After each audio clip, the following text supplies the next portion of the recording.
Yeah. Oh, you need to get them. Yeah, you can just go afterwards. All right, welcome everyone. Opening up our open session call to order. Roll call. Roll call, please. Member Jean. Here. Member Kayada. Here. Member Benjamin. Here. Member Navarro. Here. Member Rhodes. Present. Member Singh. Here. Member Ibarra. Here. All right, thank you. Announcements and public comment regarding items discussed in closed session. Do we have any public comment? There is none. Okay, thank you. All right, we're going to closed session. Thank you. There was one comment for closed session that he just handed you. Sorry. He handed it to me as we asked the question. Go ahead. This yet. We have Israel Johnson.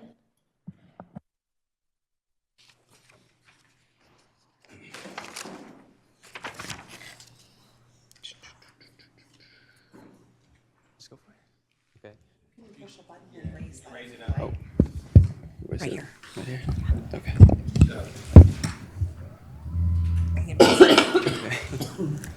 Alrighty. Good evening. My name is Israel Johnson, and I'm a high school senior at West Campus High School. In just a few months, I've worked closely with Ms. McNamara. Through my work with her over the past few months, I've gained more help from her, insight, and career opportunities than I have with my counselor of 4 years, who has a caseload of over 400 students. Her time at our high school has been pivotal. She has been a supporting pillar of our community and enabled so many students to enhance their UC applications and college applications. Sorry. She doesn't just meet with us once and send us away. She meets with us continually, seeking opportunities on campus and off campus, whether it be hosting field trips, informational workshops, late night Zoom sessions, other opportunities. She is always making sure that all of her students are equipped with what they need before they make pivotal decisions. Sorry. Yeah. Ms. McNamara isn't just filling a role, she's filling a critical gap in student support. Removing her from her position would be a grave mistake. She ensures that all of her students are safe from slipping through the cracks of post-high school life. Sorry.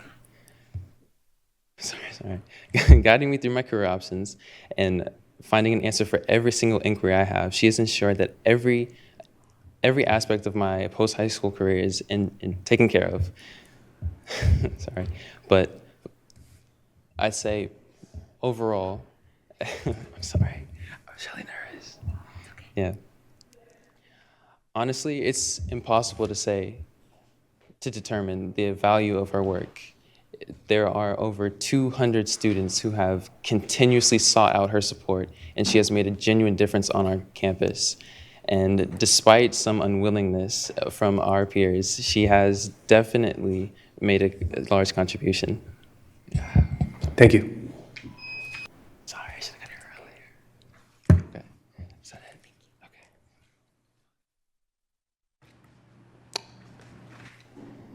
Okay. Nikki, anyone else? We have 4 for item 7.0 currently, but we can't. Okay, so we can have those ready when we're out of closed session and back for our full board meeting.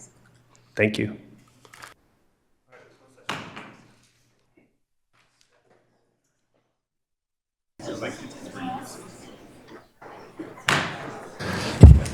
All right, good evening, everyone. Calling back to order, School Board of Education meeting. We will start with the Pledge of Allegiance.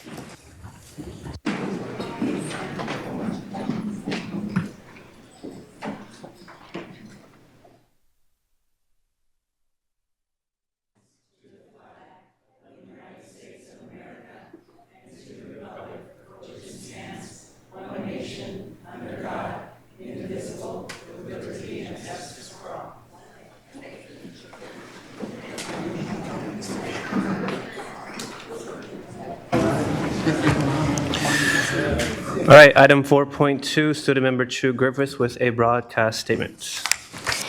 This meeting of the Sacramento City Unified School District is recorded. The recording will be cablecast on Metro Cable Channel 14, the local government affairs channel on the Comcast and DirecTV UVerse cable systems. The recording will also be closed captioned and video streamed at metro14live.saccounty.gov.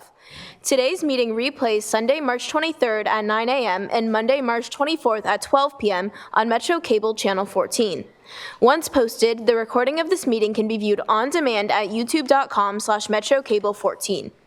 We welcome members of the audience to address the board. Please complete a speaker form which are located in the back of the room and give them to our communications representative along with any handouts you may have for the board prior to the conclusion of the item's presentation. Please speak into the microphone when addressing the board and state your name for the record. Please limit comments during public comment to items that are not on the agenda. If you do comment on an item that is listed on the agenda, then we will ask that you please defer your comments until your item comes up on the agenda. Please also either turn off your cell phones or place them on silent mode. Thank you. Item 4.3, Stellar Student, introduced by Board Member Taylor Kayada. All right, so this evening I am very proud to be recognizing a student from my trustee area, Jaleesa Cabrera from San Brandon Middle School. So I see you're coming up. So I've got a short thing to read and then like to see if you have to say anything, and we've got some other people to talk for you as well. Okay. So Jaleesa is a 7th grade student with a 4.0 cumulative GPA. She maintained straight A's during her volleyball season, which will earn her recognition as San Brandon's scholar athlete. Jaleesa also excels at robotics, where she was the only 7th grade student to assist the administration with elementary school articulation visits during the open enrollment window. She will continue athletics in the spring by participating in the Sac City middle school season. We are all proud of her transition to middle school and look forward to seeing her succeed in 8th grade at San Brandon. So let's see.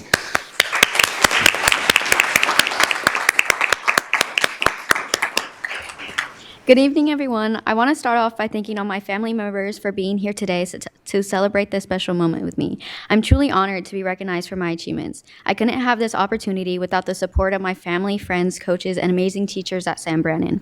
I would like to thank all my teachers for their dedication and support. They play a vital role in my academic journey and personal growth. The staff and teachers at San Brandon pushed me to be my best, and I will forever be grateful to them. And of course, I couldn't forget to thank all my coaches. Their dedication, support, and guidance have helped me improve my skills. They've also taught me valuable life lessons in discipline, teamwork, resilience, and how to push past my limits. Their belief in me, even during tough times, has motivated me to keep going when I felt like giving up. The time, energy, and patience they've given me during my time in sports has made a lasting impact. I'm grateful for every practice, every piece of advice, and every challenge. Thank you for shaping me into a better athlete and person, and for always encouraging me to strive for excellence both in and out of the jersey. Thank you. Great. Yeah, that's great. I know she's not leaving. Do we have anyone who'd like to say a few words as well? I do know I ran into one of her elementary school staff members who had something amazing to say, and I just want to get him up here. And anyone else who came with her today, definitely welcome to say a few words as well. And then we're going to take a picture.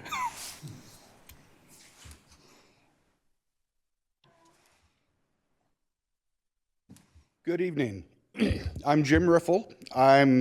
I've been an aide at Earl Warren Elementary for a long time. I've also done a lot of yard duty. Jaleesa came through Earl Warren and promoted recently. We are all very proud of her.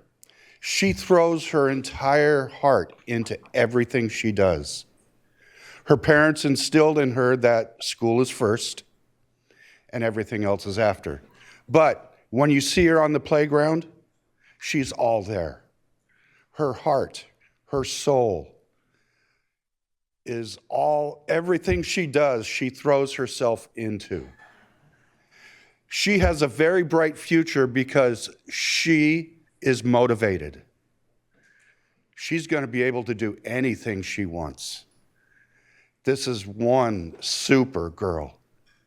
Thank you, Jim. And I'm glad I caught you because you said such great things. Yeah.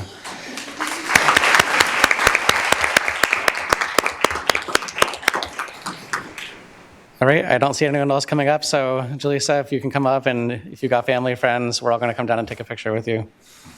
And it will be one of the million Parent Square announcements we all get.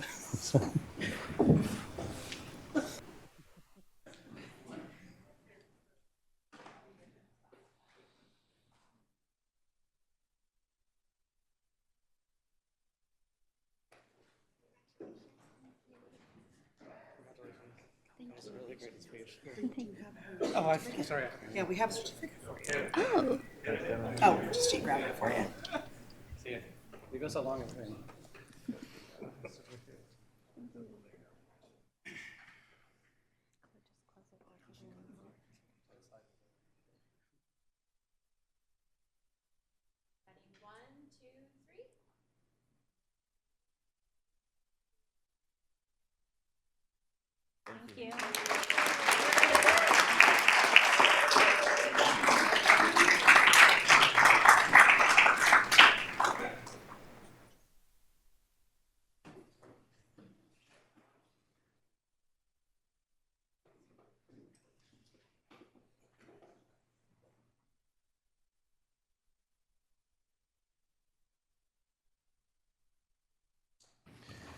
All right, moving on to item 5.0, announcements of action taken in closed session. Ann, are there any announcements? There are no announcements this evening. Thank you. Next up, agenda adoption. Do we have a motion to adopt our agenda? Second. All in favor? Aye. All right, thank you. So moving on to 7.0, public comment. Brian, public comment, how many public comments do we have? About 25 speakers, President Singh. All right. So as folks know, we have a public comment section of 15 minutes. What we'll be able to do to make sure everybody is heard is limit the comments to 1 minute to each person so we can hear everyone's comments and concerns. So if you could bring folks up based on the particular area of concern, that would really help. We have about 7 or 8 speakers on the topic of transitional kindergarten. We'll begin with Jillian Rich, followed by Mariah McGuire-Fong, and then Mina Tahai.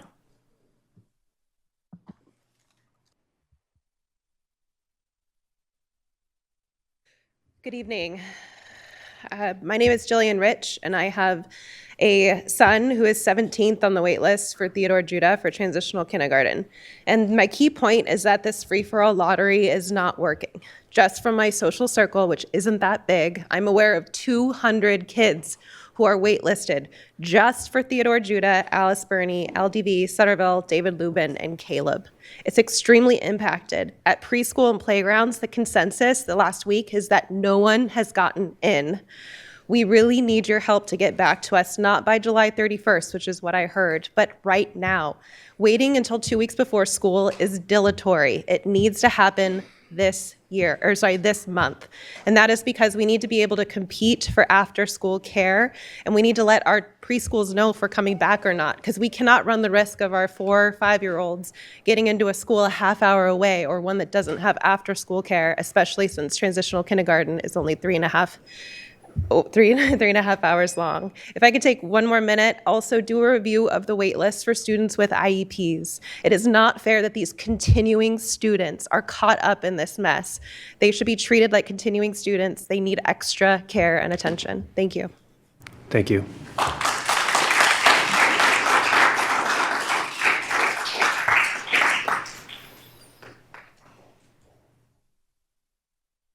Good evening, board members. My name is Mariah McGuire-Fong. I'm here to provide public comment on problems with the transitional kindergarten lottery and enrollment process.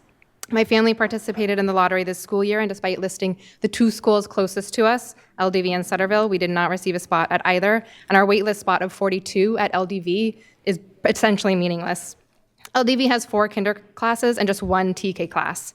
And when LDV was part of the TK pilots as early as 2011, and the district has been planning the slow expansion of TK until this very year, it's incredibly disappointing to see LDV's TK opportunities have remained limited to a single class when the demand is clearly there and the TK seats are so far out of proportion to the size of the school as a whole. I urge the district to take swift action by opening up more TK seats for the 25-26 year, particularly at in-demand schools, considering morning and afternoon classes and creative space solutions. Next, the district needs to revisit the TK lottery process. Publish how many TK classes are at each school and which schools were impacted in the last enrollment cycle. Prioritize students receiving district services already, such as those with IEPs or in need-based Head Start preschools where special needs warrant continuity of care, and prioritize keeping schools together. Enrolling in school shouldn't feel like a game of chess or chance. Thank you. Thank you.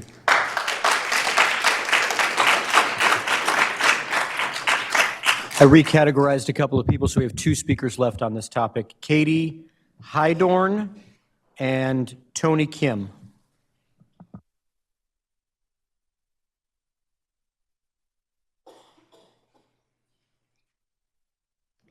Good evening. Thanks for the opportunity for public comment.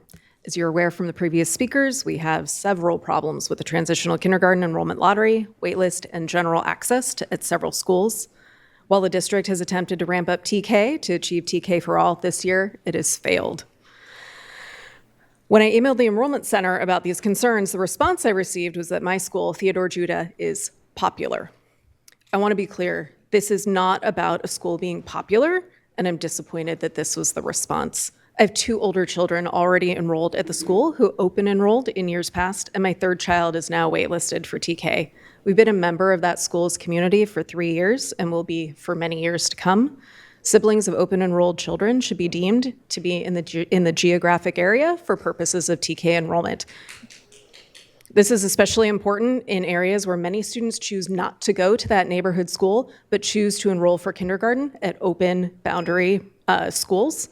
I really urge you to set up a wait list and consider solutions to this problem, both in the next 5 months as well into the future. And I'm happy to volunteer for that. I'd love to solve problems. I've worked on after school stuff, and I hope to hear from you soon. Thank you.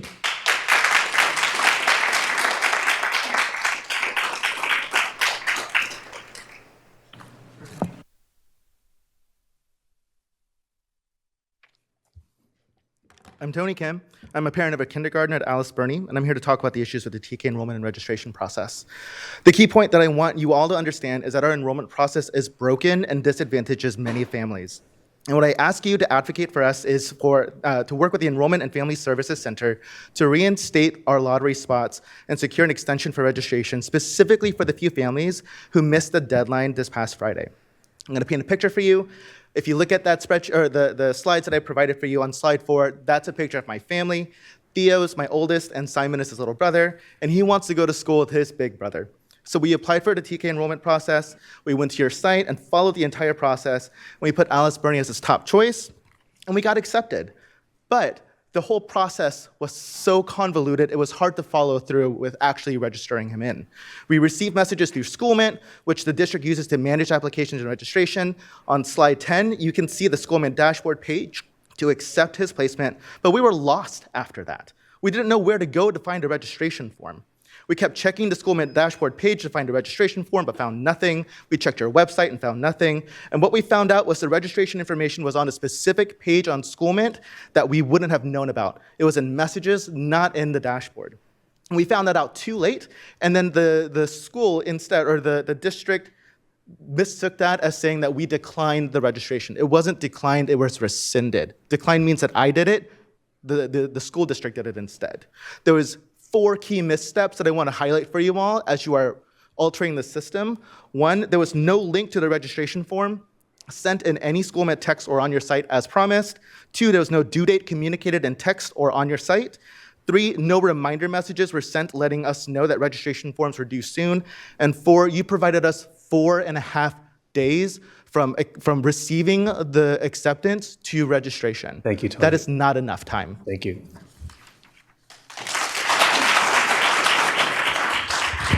Brian, hold on. Folks, I absolutely understand and value the time that you're spending here. I just want to make sure everyone's heard. So if I keep extending time beyond the minute, it's going to impact every single speaker. So please, please, please try to stay in that 1-minute limit. I really don't want to cut anyone off. Thank you. We have about a dozen speakers signed up on the topic of saving college counselors, beginning with Ethan Cohagen, followed by Israel Johnson, then Daniel Kahn.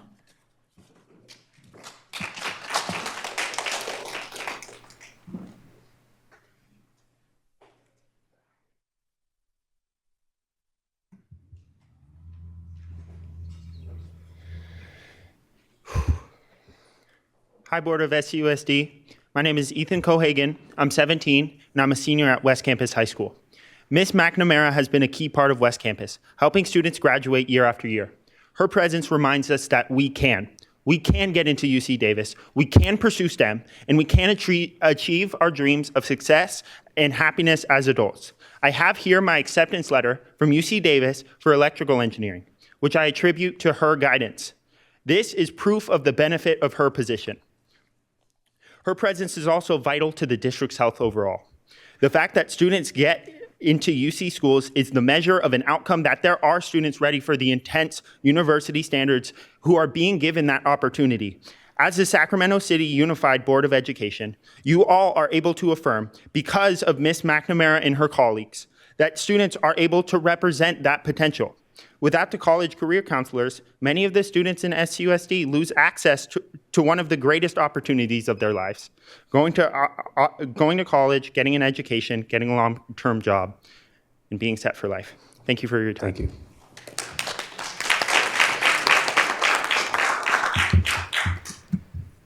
My name is Israel Johnson, and I'm a 17-year-old senior at West Campus High School. In the years that she's worked with me, Ms. McNamara has given me the insight, direction, and support that I needed from my counselor, who for over 4 years combined was unable to provide that support because he maintained a caseload of nearly half of over 800 students. That is an impossible load for anyone to make an impact. But with Ms. McNamara, I finally had someone who had the time and dedication to focus on my individual goals past graduation, something I hadn't received since the only Black administrator left my campus my freshman year.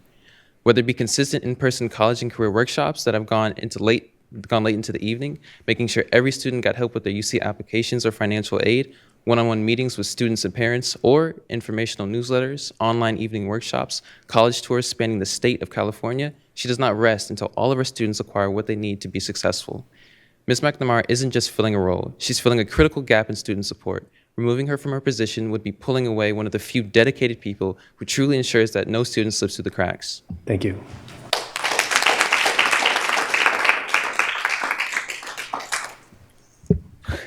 All right, hello. My name is Daniel Khan, and I'm a freshman at West Campus High School. I stand here today to urge you to reconsider your decision in ending funding for our college and career counselor, Ms. McNamara, and instead make the position permanent. Applying for college is daunting, and with no guidance can be overwhelming. These decisions are life-changing and scary. Being a future first-generation college student, my family cannot give me the kind of advice or guidance Ms. McNamara can provide. STEAM-fueled and college presentations organized by Ms. McNamara have been eye-opening. MIT, Cal Poly, the UCs, and City College are just a few of the institutions I've been able to engage with. After one such event, Ms. McNamara spent nearly an hour with me discussing college choices and fields that interest me.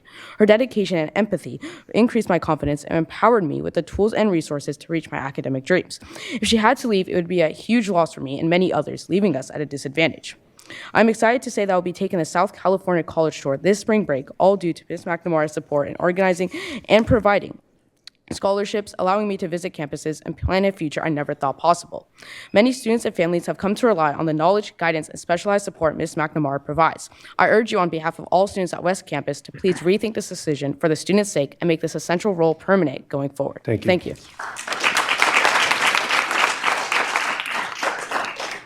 Next speakers, Siraj Khan, followed by Angela Asa, and then Becky Wygand. Good evening, board members. I don't think I want to sound as eloquent as those students. My name is Siraj Khan. Ms. McNamara has actually provided guidance for my son, and it's been exceptional.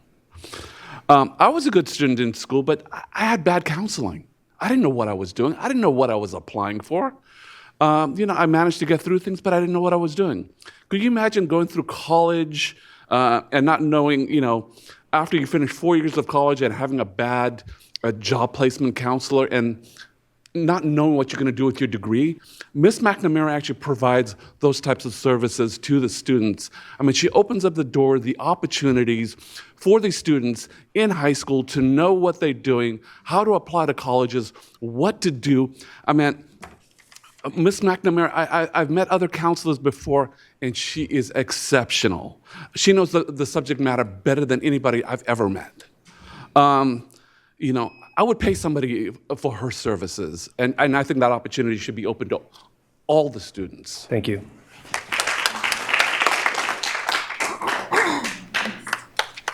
Good evening, Superintendent Allen, distinguished board members. I am here in support of the wonderful Rita McNamara, and I am grateful for her continued passion, enthusiasm, and all the hard work that she pours into every single student at West Campus. The laundry list of accomplishments and resources that she has provided to the school is incredible, and I can email you that list. But I want to say that my son has been so grateful for her services and her motivation. He's received countless college acceptances, and I know without a doubt, without her, that would have not been possible. So thank you so much.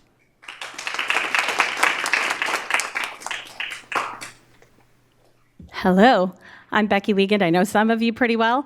As a parent of 3 students in this district, one in elementary, one in middle, one in high school, I dedicate hundreds of hours every year to volunteering because I think all of our schools should have amazing opportunities for our students.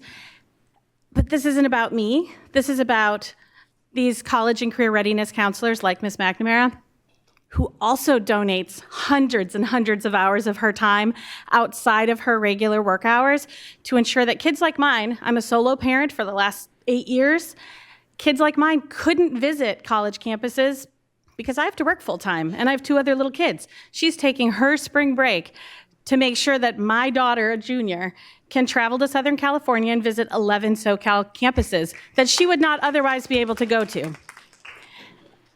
I'm terrified of what this next administration, with the FAFSA and everything that's disappearing, I'm even more terrified that we won't have someone like Ms. McNamara to lead us through that. Thank you. Thank you. Next group of speakers, we have Lena Gertis, followed by Rosette Nguyen, and then Rita McNamara, who has a total of 4 cards for 4 minutes.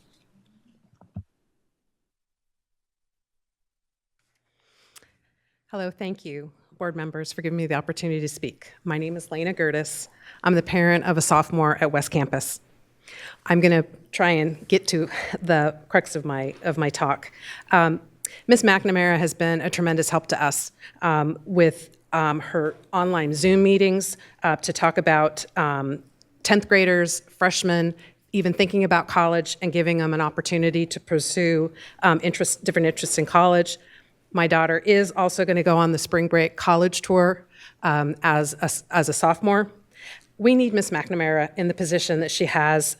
If we're going to have a college prep high school in the Sac City Unified School District, we need to have a college and career counselor to meet that demand. We have the choice between keeping our daughter at West Campus for college prep or putting her in a private school, and we made the decision to keep her in public school, and largely due to the tour, meeting the teachers, including Ms. McNamara. In light of what's happened today with the federal government eliminating the Department of Education, we need to support all our students. We need to fund positions like Ms. McNamara's in all of the district high schools. Thank you. Hello, my name is Rosette Nguyen. I am a West Campus parent and the PTO board president. I'm here to speak on behalf of not my own student, who is very privileged, a privileged junior who has benefited from the services of Mrs. McNamara, but I'm here to speak on behalf of the lower income students who are not here, who are not able and have access to come here to speak on their behalf. Mrs. McNamara has been pivotal in 1, reviewing college app essays for these students who would not otherwise be able to afford $6,000 in college counseling. 2, create opportunities for college tours. She worked with the PTO last year to hold and lead at least 4 college tours and apply 10 scholarships to students this year for the week-long college tour break. And 3, review college app scholarships for our students for need-based. Thank you so much. I urge you to keep this position not only for West Campus, but for the other 3 schools as well as all of the high schools. Thank you so much. Thank you.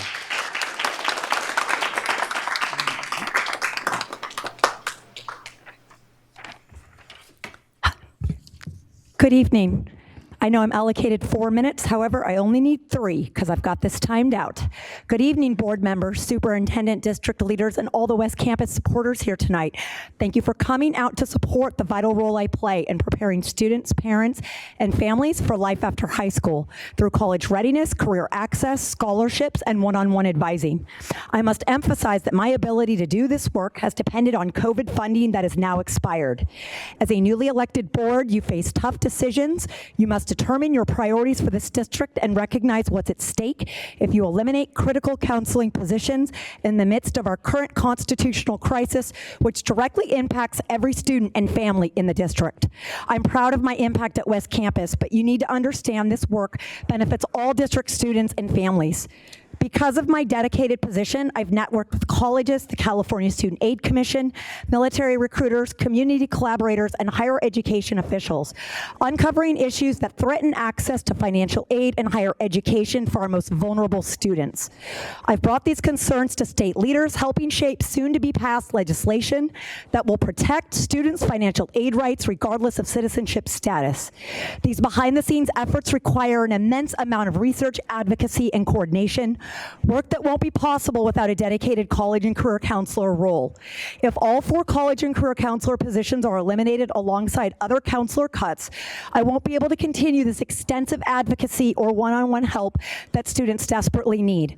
As a regular counselor with a large caseload, I simply couldn't devote the hours needed to protect students' rights or bring clarity to complicated post-secondary paths. This role is crucial in bridging the knowledge and opportunity gap for marginalized families. It ensures every student receives exposure to scholarships, careers, and colleges they otherwise might never know about. I realize this is a budget decision, but ultimately, budgets reflect priorities. So I ask each of you, how vital is it that I continue defending the rights of all district students to access college, financial aid, career, and military opportunities? You are elected to bring positive change. Prioritizing the counseling department is the most direct way to uplift our students, especially those who lack resources or face systemic barriers. My position, which should have existed long before COVID, brings hope, exposure, and lasting change. By investing in it now, you empower the next generation of compassionate, capable leaders at a time when our country urgently needs them. Can you really put a price on that? I urge you to stand behind the district's goals and values by safeguarding this work. There's no clearer way to show students and families that you care about their rights, futures, and opportunities than by fully and permanently funding these essential counseling positions. Now is the time to use your voice, set your priorities, and make the necessary budgetary changes to keep this life-changing support in place for every student and family. Thank you for your time.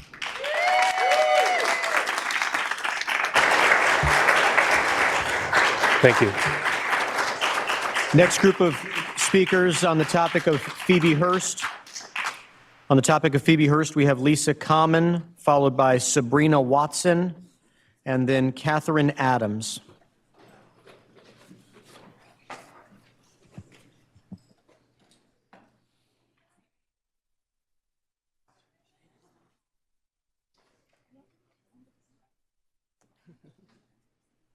Good evening. My name is Lisa Common. I'm a mom of 3 and a former Sac City teacher.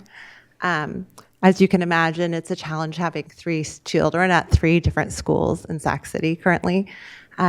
We made the decision to apply to Phoebe with the understanding that they prioritize siblings and families, and it was communicated this way to us through the school tour, the office, and the school website. Our kindergarten daughter last year got in, and our 3rd grade son made it to number 3 on the wait list. And when it ended in the middle of the summer, the wait list closed. We were told by the office, and it was written on the website, that the following year he would have the priority on the wait list. And with this decision, we made the decision to send our daughter to Phoebe Hurst. It was very disappointing this year being on campus and seeing open seats in the 3rd grade class that he or someone else on the wait list could have had. And at the beginning of March this year, I made the decision to apply for my son for this year, or this following year. And my request is simple, that there be a wait list for families and that seats are filled. Thank you. Thank you.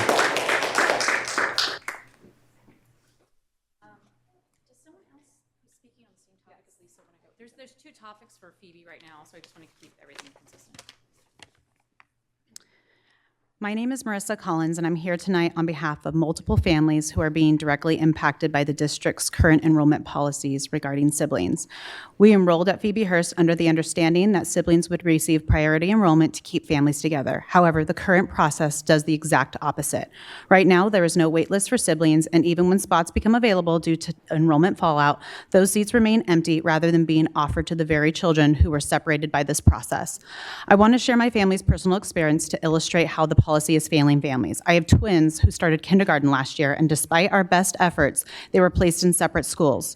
I was assured by both the district and the principal that my daughter had a strong chance of getting in for first grade as siblings receive priority, and there are always several spots that open up due to normal enrollment shifts. However, as I attempted to add her to open enrollment for the next school year, I was shocked to see that Phoebe was not even listed as an option.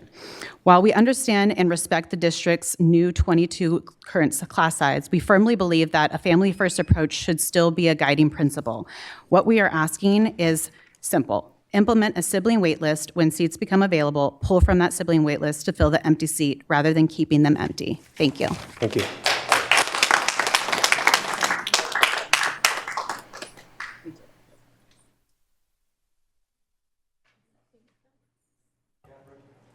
Catherine Adams? Is that who just went? I think you said you had two folks on two separate subjects. Right. This is Okay. the second subject. Okay, thank you. We were just making sure. My name is Kat Adams, and I have a proud second grader at Phoebe Hearst. I also have a PhD in educational leadership. I'd like to begin by thanking you for listening to us last week and pausing the wait list. We are so grateful. Today, our goal is to gain your support for retesting the children impacted by the screening issues. My daughter is currently working on some speech delays with a speech pathologist at David Lubin. Whereas others were told exactly what the test would be, we did not know the extent to which the test was changing this year to appropriately prepare to request reasonable accommodations for her. As a parent and a doctorally educated evaluator of academic programs, I am speaking up today on behalf of every child who walked into the testing environment without the proper tools to succeed. It was impossible for parents to advocate properly given the limited transparency of this process. Please make it right for those children and allow them to retest. Thank you. Next group of speakers, Tara Gold, followed by Mariana Sandrock, and then Michael Gold. Hi, my name is Tara Gold. I'm a proud Phoebe parent of a straight A student with an IEP, which is very difficult to do, but I hope that that shows some of our parent dedication that we have towards our kids. Now imagine that I am giving you each an IKEA bookcase and I'm telling you to put it together, but I'm only giving instructions to half of you. I'd really like you to look at me and tell me who's probably going to do a better job. And that's exactly what our 4-year-olds faced. Many of us were into a 2-hour wait list. Into a 2-hour testing process before they were in. So you can imagine a bunch of children running around and screaming who don't want to go into testing because they're playing or doing whatever and they're distracted. Now imagine halfway through your test, you're pulled because the computer's crashed. And then you're pulled back out, and then you're sent back into the test again. And again, you didn't have any directions to begin with. That's what we are facing. We currently have, like I said, a 3-year-old with an IEP who's getting straight A's, which should show that we have very proud parents dedicated towards their kids. And we would like to be able to continue this for our incoming kinders and those who are not allowed the proper instructions or the instructions to pass this test. It was very unfair and not equal. Thank you.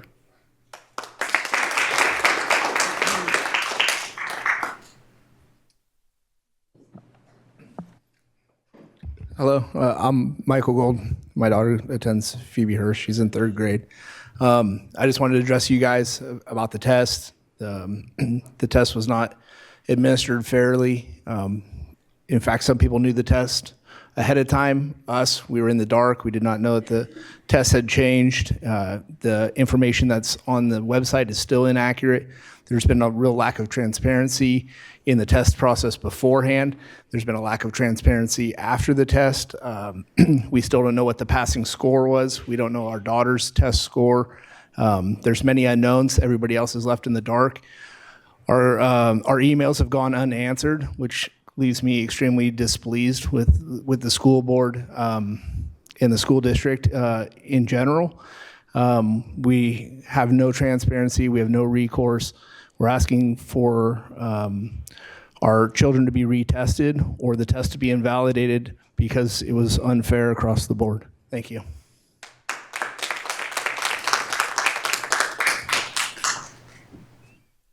Marianne is not here, so I'm going to speak, if that's okay.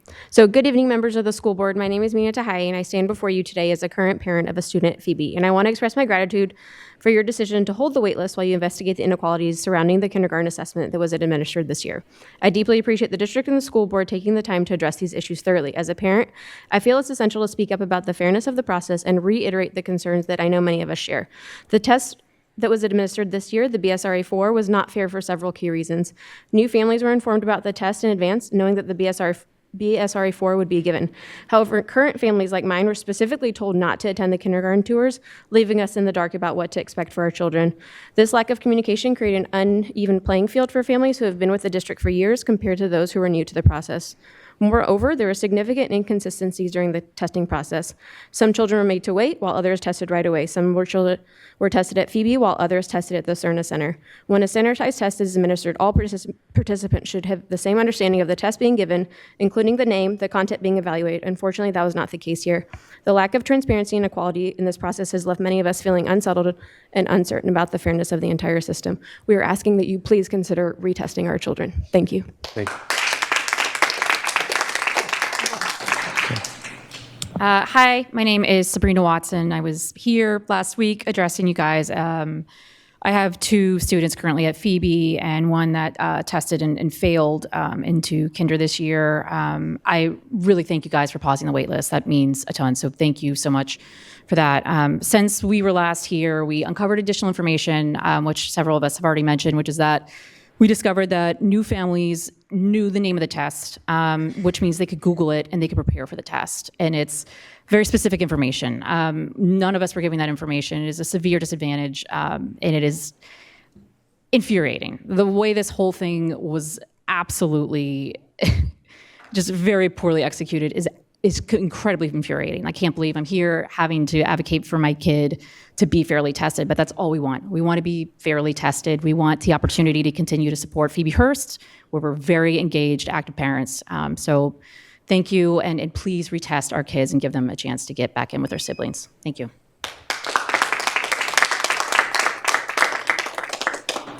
Is that everyone? I think that's it. That's all the cards I had. Is it? I have cards. Okay, well, okay, go ahead. Hi, my name is Tiffany Stornetta. I have a second grader at Phoebe Hearst. I was here last week. We do really appreciate you pausing the wait list. I'll just reiterate what everybody was saying. We were there for an hour and a half. We were told that there were other kids that were being prioritized over us because they had rescheduled and waited. So some people waited for 5-10 minutes. Some people waited an hour and a half or longer. We were now told that other kids were given the opportunity to know the name of the test, which gave them the ability to test prep for this, and our kids were not. We don't think that's, we'd like you to re-administer the test to those kids that failed, and thank you for your time. Thank you. I have no more cards. All right. Thank you so much.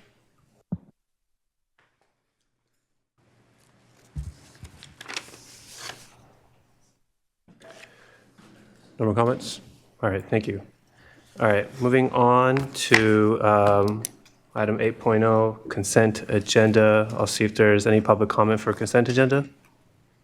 No, sir. All right, do we have a motion to approve our consent agenda? So Moved by Ms. Jean, second by Mr. Rhodes. We will do a roll call vote, starting with our student preferential vote. Aye. Member Jean? Aye. Member Kayada? Aye. Member Benjamin? Aye. Member Navarro? Aye. Member Rhodes? Aye. Member Singh? Aye. Member Ibarra? Aye. All right. Thank you. Moving on to item 9.0, employee, communications. We'll start with our employee organization reports. We'll start with SCTA.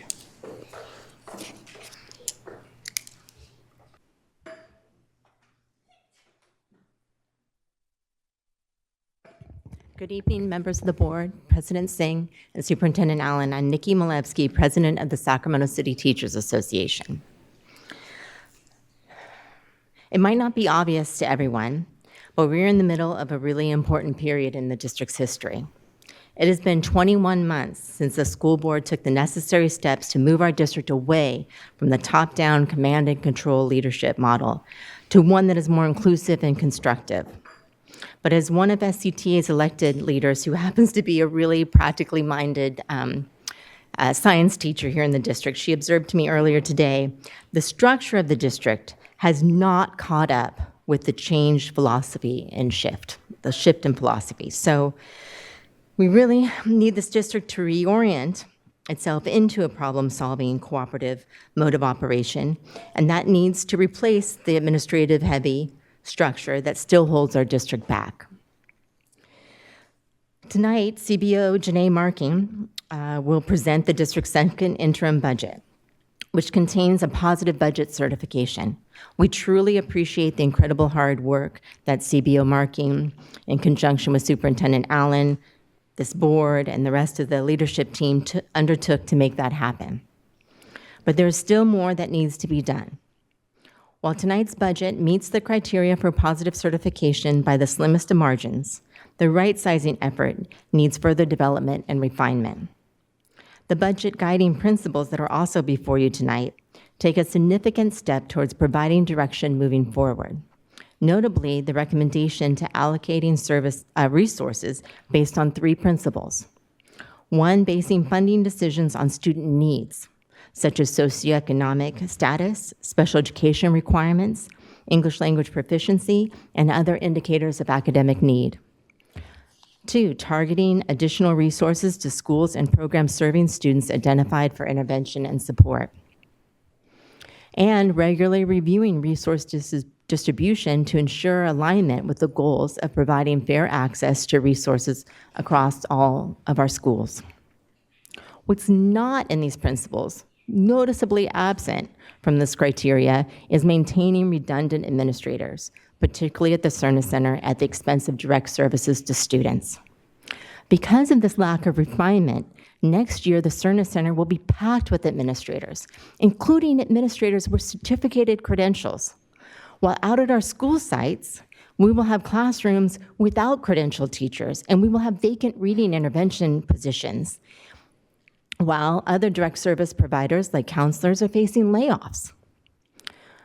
Let's dig in a little deeper into the counselor situation. For weeks, we've been asking the district to identify the work sites that have been impacted. Finally, yesterday, we were provided with some information. A few years ago, under a previous superintendent, the district created a new position, Director of Guidance and Counseling. Around 2022 or so, the previous superintendent created another new administrative position called Coordinator of College and Career Experience. At that same time, the district, with no discussion with us, added 7 or 8 additional counselor positions at the high school level throughout our district to facilitate FAFSA form completion, college selection, and other college and career student-focused work. The new Coordinator of College and Career Experience supervised the work of those additional counselors. The coordinator and additional counselors were all funded by ESSER funds, and when the ESSER funds ended in 2023, alternative sources of funding were found for last year and this year. But as a part of this year's right sizing, the district eliminated those additional counselors, even though they provide important direct services to our students, services that are included as part of our LCAP recommendations and goals for this district. After a lot of hemming and hawing at our meeting yesterday, the district representative finally conceded that the proposed reduction would result in cuts of services to students, contrary to both the position of this board, which was that cuts in services to students should only be done as a last resort, and contrary to the budget guidelines before you tonight. Leaving the director of counseling aside for now, to add injury to insult, the status of the coordinator of college and career experience, the administrator hired to coordinate the work of those new counselors, while the district has proposed laying off those counselors, i.e. the direct services to students, The coordinator will be here next year. Who should be coordinating? After all of our staff is laid off, all the people that are giving direct services to kids will be gone, but the administrator in charge of them will still be here at the Cerna Center. This problem can be immediately corrected by rescinding the layoff notices for the counselors. You can do that right away. But the long-term reorganization is going to require a much more focused analysis of the structure of this district, beginning with the administrators at Cerna Center. Philosophically, we've moved away from the era of conflict and top-down management, and now it's time for our district structure to reflect that shift as well. Thank you for your time tonight.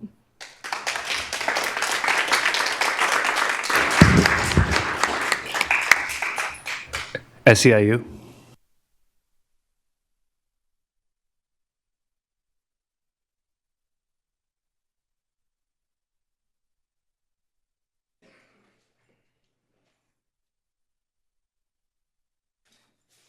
Good evening. Again. Good evening. We are here to be in accordance with the collective bargaining agreement between the Service Employees International Union Local 1021 and Sac City Unified School District for the period of July 1, 2025 through June 30, 2027. SEIU makes official notice to full contract negotiations on a successor agreement. SEIU is willing to meet and confer and bargain in good faith wages, benefits, and terms and conditions of employment for bargaining unit members of Sac City Unified School District. SEIU proposes to open and negotiate all items in the CBA, including all articles, appendixes, and tables of contents. SEIU will submit additional proposals at a later date and will reserve the right to add, amend, and modify and change its proposals. Thank you.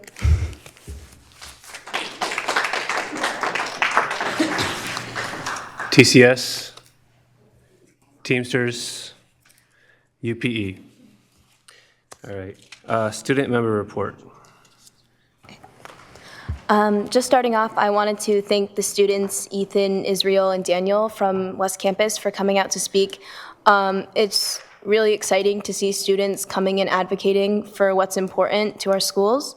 As a West Campus student, I also want to thank Ms. McNamara. I think it's very rare that public school students get that quality of college and career counseling because, quite honestly, public schools are incredibly understaffed and most students can't afford to pay hundreds of dollars to receive one-on-one college and career counseling. And that kind of leads me into, I think it's really frustrating that it does not seem like our actions are aligning with what we say our priorities are and what we actually discuss being important to our students. We talk about things like providing support to students for college and career readiness, for supporting student mental health, for supporting students with disabilities and underprivileged students. Yet it seems that the cuts we're making are cuts to the people working most closely with those students. We're cutting mental health specialists, we're cutting college and career counselors, and we're cutting a ton of special education staff. And I think it's kind of ridiculous for us to sit up here and say that that's not going to impact the quality of services that our students are receiving, because it's impossible for our students to receive the same quality of services right now with less staff. And I understand that we are facing challenging budget cuts, but I think my issue is that it seems like there is no work being put in to think about what are we going to do without these staff. Because quite honestly, I don't have faith in this district and faith in the Cerna Center that when these staff are gone, there's actually going to be these services going out to students. Because if we have less support staff on each site, I highly doubt that there's going to be effective communication to students that they are still able to get the resources necessary. And I think this is particularly going to impact our underprivileged students and our low-income students who are already less likely to have access to things like college and career counseling, to mental health support, to a consistent therapist, to special education resources. So I think we need to consider not just are there ways to save these positions, but like what are we going to do without these positions? Because we are saying we're making these cuts but I think we aren't imagining what our schools look like with those cuts made. We're not thinking about, hey, what's that West Campus student going to do when they need to enroll in Los Rios and they can't make a counselor appointment because their counselors are completely overwhelmed with work and they just don't know how to enroll into community college, so they end up not going to college. We don't think about students who maybe are going through crisis and they really need somebody to talk to and their family can't afford a therapist and they don't know that there's anyone that they can talk to. We're not thinking about special education students who aren't getting the therapies or the medical aids that they need because there aren't staff to do that. So I think if we truly think that we have no other option but to eliminate these rules, people need to start actually creating solutions and start saying, what are we going to do if these roles don't exist? Yeah, that's all.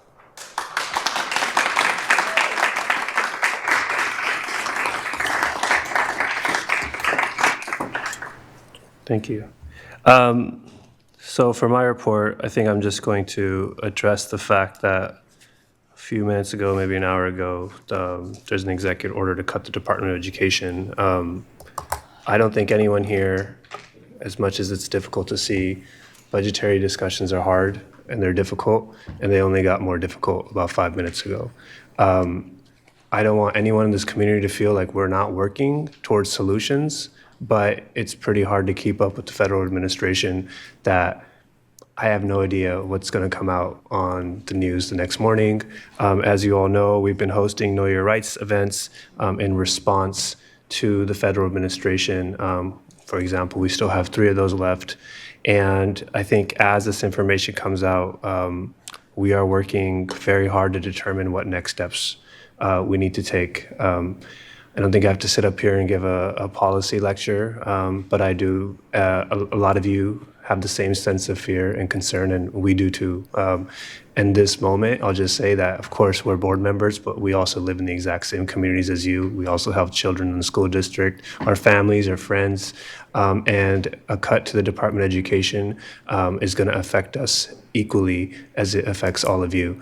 So with that in mind, of course, I hear the concerns. I think we all hear the concerns, and just know that this is democracy at work. You're coming here, you're providing public comment. I respect the moment and the time that you all have to come up here and let us know how you feel, provide your ideas around solutions.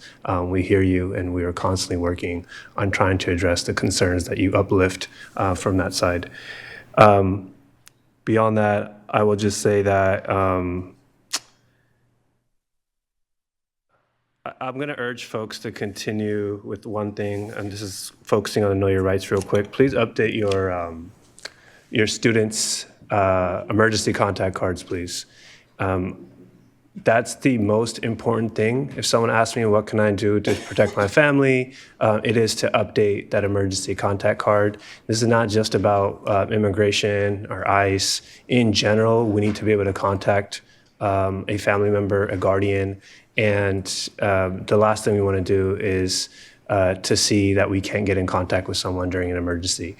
And I'm raising that because that is one of the main things that folks are bringing up to us on trying to find out ways to protect their families and their children. This is for everything. We're not sure what type of issues we're going to deal with over the next couple of years, but this is something I know that would be effective in supporting your kids and your families regardless of the type of executive orders that come out of the federal government. So it's my only piece of advice right now, and I'm going to end my presidential report for the evening. I'm going to move it over to any information sharing by our board members. Member Rhodes. Thank you. I am going to talk about what happened this last weekend, actually.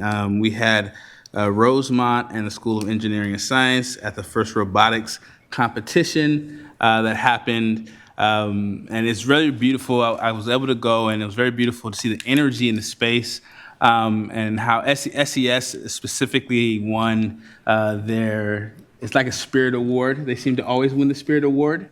And they're very spirited young people. But they also, again, placed 5th. And when they were in Oxnard, they placed 5th. Right now, they placed 5th. And this is against teams who are backed by NASA and things like that, where our students, Sacramento Unified School District students, are placing very high in all of the rankings. And hopefully they have another opportunity to possibly go to Texas, and in the next 2 weeks they'll be heading out to Pittsburgh again for their last hoorah, and hopefully our students get to the championships out in Texas and represent Sacramento all the way down south.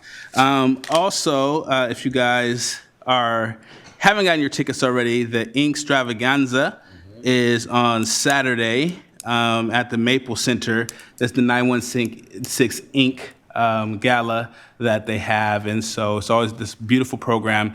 Students that are at 916 Ink are learning and actually becoming published authors after they finish for the first time. So young people becoming public authors, and if we can give back to that in any way, if you have an opportunity to join us on Saturday, that would be great too. And that ends my little update, but very exciting for our students and the progress that our district is having. Thank you.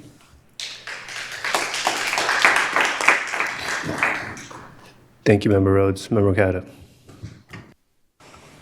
So everything I wanted to say was said, but I will just try to put a short spin on it, I guess, if I will. First of all, I also was at the first robotics competition. Jenna must have been there in the morning. I was there in the afternoon. So we didn't run into each other, but I can attest that the spirit was very strong in the SES section there. I brought my kids too, and you could just see in their faces how exciting it was. And, imagining that that's something they could do in high school truly is something amazing about this district that we really, we've celebrated it before, but I love to see it, and I love to celebrate it myself. In terms of the Department of Education that President Singh mentioned, I did unfortunately choose to tune into that press conference with a shield of children as cuts to education were being announced, which was truly insane. I understand, of course, that our district is not a monolith of political opinion, and there are probably many members of our community who are like, okay, the government can get trimmed back, and maybe we don't need Jimmy Carter's Department of Education. Maybe we can just move the loans over here and do this and that. But it's not, it's bigger than that.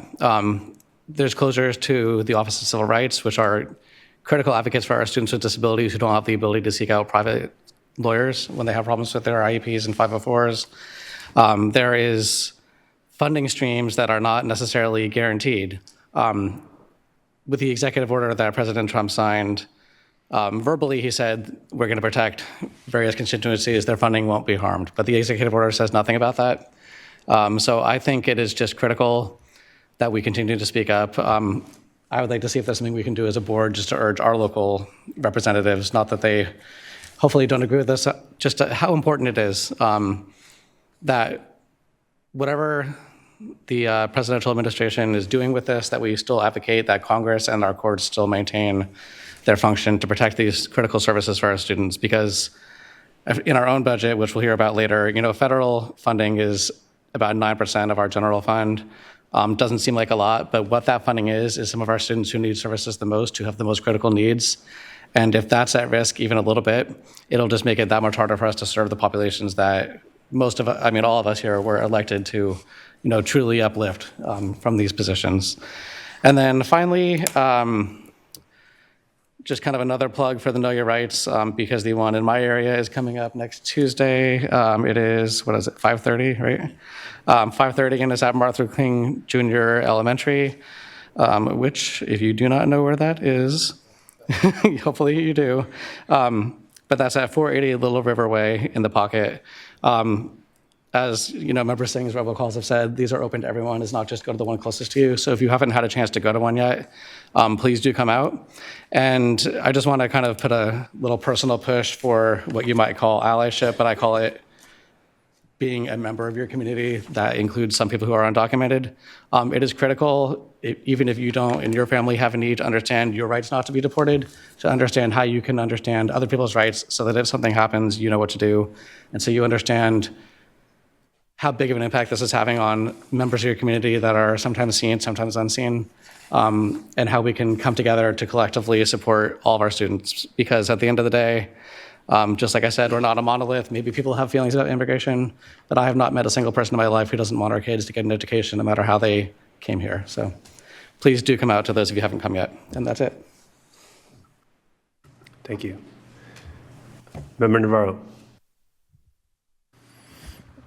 So I'm bummed that I missed the robotics competition. Nobody told me about it. But I did get to go to Rosemont Little League opening day on March 8th.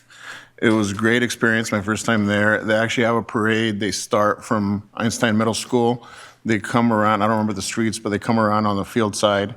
And then they reach the diamonds at Rosemont Park. It was a great experience. I got to see a little bit of a game, like the 11, or I think it was 11 and 12-year-olds. They're called the majors. I forgot what age group that is.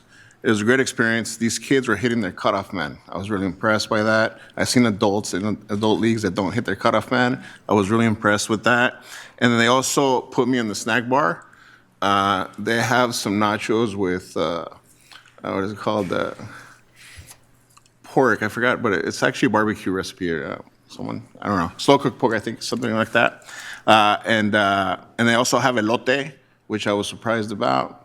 I don't know if it's appropriation, but it was pretty good. I got to actually serve one of those. But anyways, Saturday, and you want to hit up Rosemont Community Park for Little League. Is a great experience. I also want to talk about counselors, right? I hope that we can keep our counselors. I urge our staff to work hard to make sure that we're able to keep those counselors. I was actually kind of a nerd in high school, so I kind of navigated through that on my own. But I did have a counselor that at the end, like, she supported me and she got me to apply for a bunch of scholarships. I really believe that we got to do everything possible to keep them around. And then I was actually avoiding all the conversation at the federal level, so I didn't pay attention. And I probably wouldn't have anything else to comment. I think the other board members have said that 90% of the budget, we're going to feel it. Yeah, we urge you guys to speak to your local representatives, and I will be doing the same. Thank you. Thank you, Member Navarro. Go ahead. I just wanted to speak briefly also about the cuts to the Department of Education and the impact that will have on our students. Obviously, it could impact the services our students are going to get, but even before that happens, I think it's important to talk about the mental impact that it will have on students. Our students read the news. Our students are tapped in. They know what's happening in the world and what's happening in this country. And I'm sure that there's already 100 posts from the people I follow on Instagram about, the cuts to the Department of Education. And I'm sure most of my friends know by now. And I'm also sure that there's a lot of students in panic mode right now, and they're worried about going to college. They're worried about staying in school. They're worried about what their school is going to look like a week, a month, a year from now. And it's probably a confusing question for us to navigate if us as a district can say anything or do anything to acknowledge this for our students. But I also think as a community, it's really important that we are showing support to young people, that we're talking about this with young people, and that we're giving them spaces where they can express their thoughts, where they can talk to other young people about what's happening in our country, giving them resources and places where they can learn more about what's happening, where they can get involved, and they can advocate for their right to an education.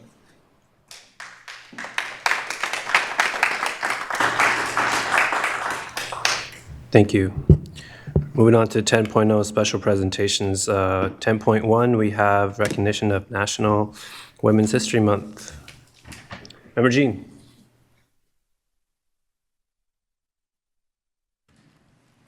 So thank you so very much. Was there anything else prepared for this? I couldn't remember. I thought so. Please come on up. I appreciate that we're taking a moment to celebrate women and during Women's History Month. One of my favorite facts about education is that 75% of our workforce in education is women, and that women nurture, grow, and care for our world.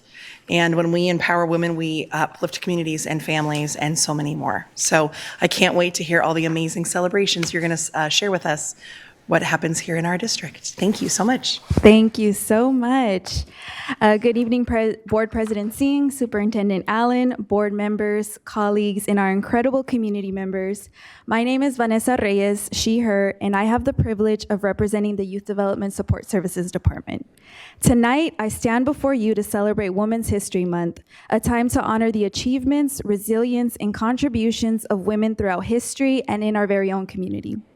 As we reflect on Women's History Month, celebrating women who advocate for equity, opportunity, and unapologetic revolution, I am proud to highlight the intentional and impactful programs our department has developed and collaborated with to uplift, empower, and support young women across SUSD.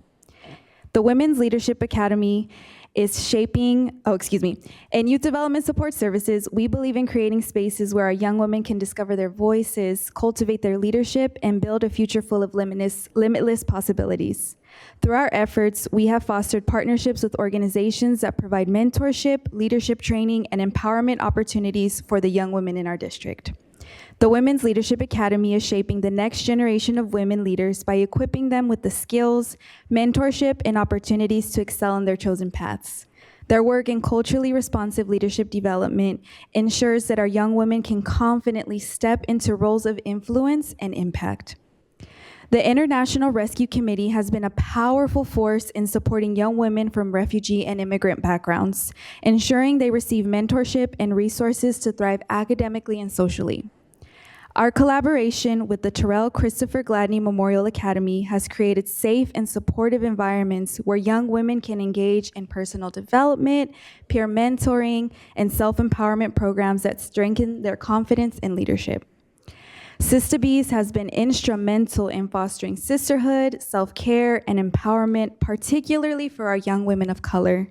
Their work in mentorship and advocacy has provided a foundation of support that extends beyond the classroom, inspiring our students to embrace their power and potential.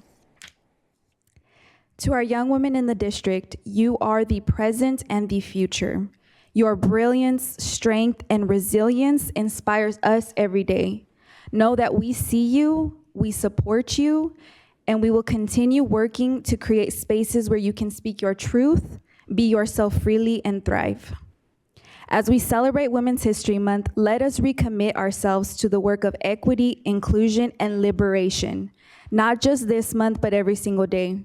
Let us continue to center intersectionality as we celebrate women's progress, acknowledging the ways in which racism, classism, homophobia, transphobia, ableism, and other systems of power and oppression continue to impact the lived realities of women across our district, city, county, state, country, and world.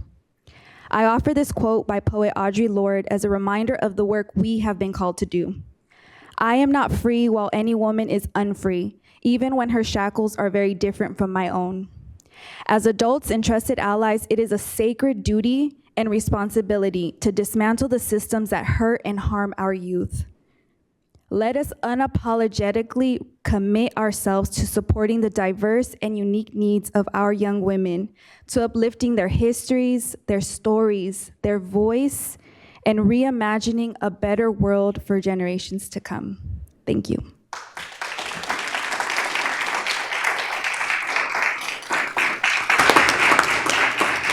No public comment. All right, I'm going to move to board discussion.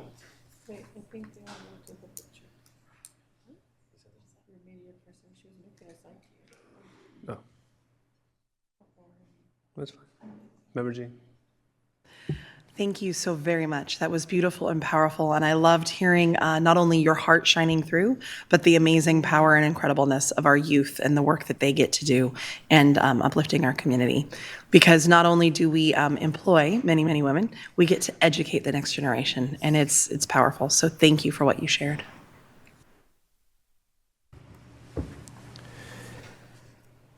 I think I'm going to address, something that folks oftentimes bring up is leading by example. I think this district showcases that our leadership team If I look to the left, it's all women. And we look up here, we have so many women. Also over there, I see you, Anne. I see you, Danielle. Part of that is being led by a superintendent with this deep commitment. I think everything you've said is exactly what our superintendent exemplifies, and also just district staff who's dedicated to this work. In so many ways, our district faces criticism, some rightfully so, but oftentimes it's because we are the most vocal that folks tend to turn to us and say, what else can you do? I think we've been very vocal on issues. We continue to be vocal, and I think this is one of those spaces where we can continue to uplift and showcase that it's not mere words. Our actions show our efforts. So everyone up here, female identifying, thank you for everything that you do. And I also know that Member Jean's birthday is coming up, so happy birthday to Member Jean next week, and very fitting in Women's History Month. So with that, thank you.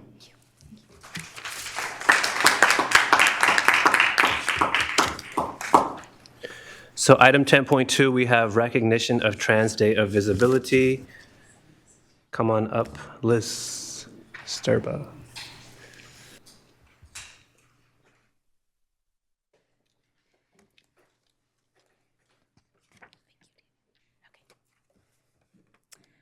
Hello, Board Member Singh, Superintendent Allen, and members of the board. My name is Liz Sturba, and I'm the Director of Student Support Services, which proudly includes the district's LGBTQ+ support services program. I'm here tonight to talk to you about International Transgender Day of Visibility, which was created 16 years ago by trans activist Rachel Crandall Crocker to celebrate the accomplishments of transgender and non-binary individuals. I don't think I'm pointing at this. Yes.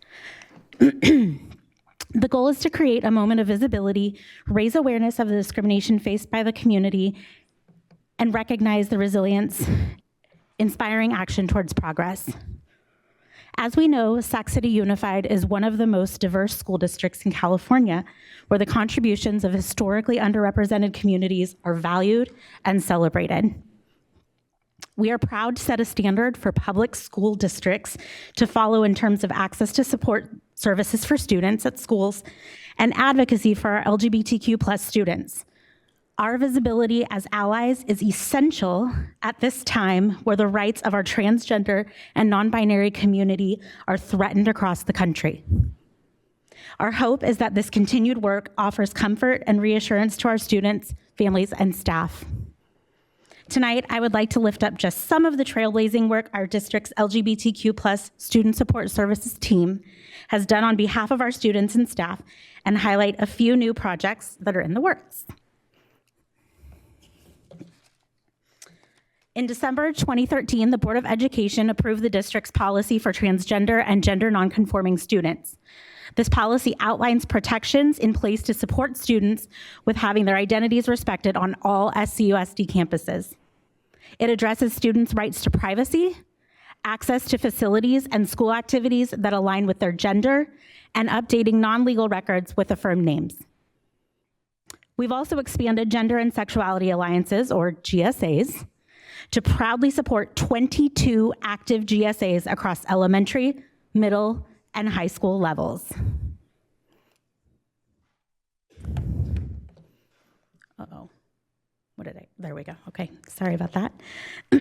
For the last 12 years, we've hosted an annual LGBTQ+ youth leadership conference called Be Brave, Be You. We're doing that again this year.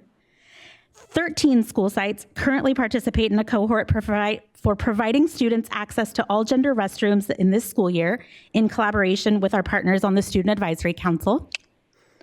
Additionally, with the support of the board, we have made it an annual tradition to raise the transgender flag at Cerna Center.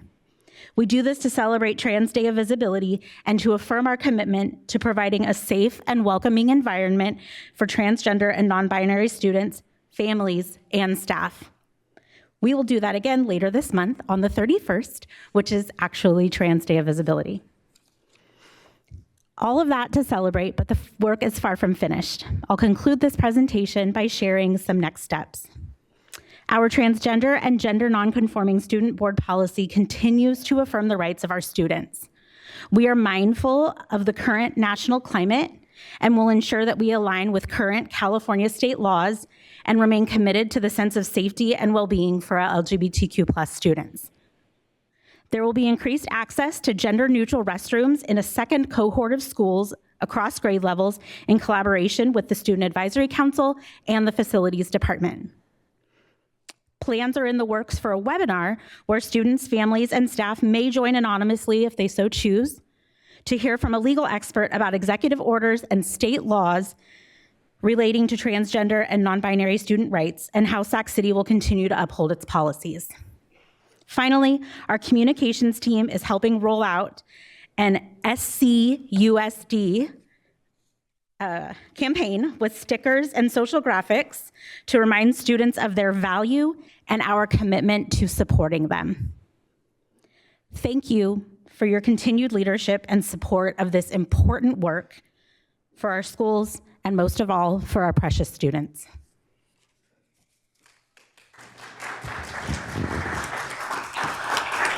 Thank you, Liz. Any public comment? We do not have any. All right, board comment? Member Jean. Thank you so much for sharing all this info with us. It was fun to see the transformation of the C to the C. Just, I love our creativity. And I wanted to uplift and definitely give a huge shout out to all of our folks to let them know that they are loved and they are valued, and that they are safe here, and that they have many, many people that are advocating for them. And I'm so happy to hear about the work that you are doing that empowers us to be a district that is keeping those kiddos and employees and everybody safe as best as we can. So thank you very much. Thank you. Member Chu Griffiths. On a similar note, I just wanted to say I feel very thankful to be in this district and feel very thankful for everything our district is doing to actively protect transgender students during this very confusing and difficult time as a country. I feel very fortunate that I'm in a school district where during GSA meetings we can put together a Know Your Rights presentation, and then there's actually stuff on the slide, because I think it's really rare, unfortunately, for students to have these rights and actively have staff there trying to help students to know their rights and be able to take advantage of their rights. So thank you for all the work that's being done. Thank you. Member Kayado. So at a national level right now, trans kids and adults are under attack in a way that I've never seen before. And I get that there's a feeling that the protections that were easy to espouse when that attack wasn't here, not easy, I would say, but easier. There is a fear that the support that was there before might be kind of drifting away. And we've seen it by some high-level politicians who previously were very forward on this, who are now like, well, but I just really hope that our community understands that here in Sac City Unified, we are not changing our positions. Our policies are the same.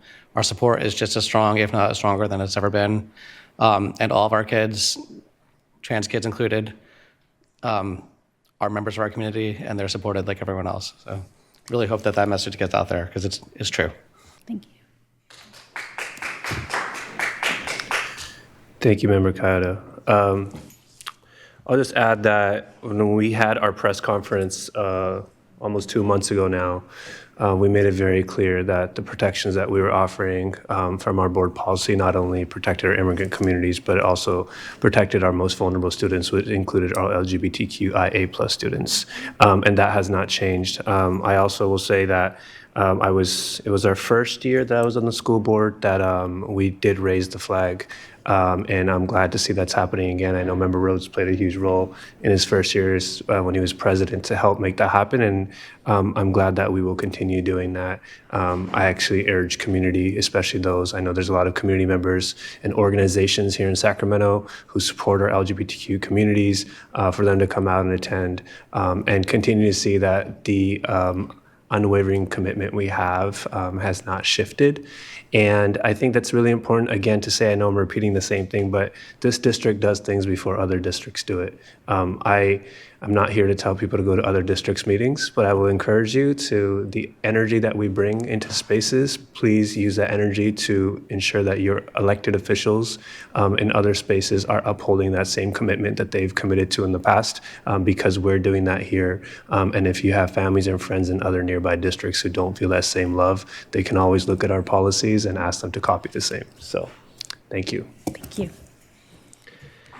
I think with that, that's it. Thank you so much.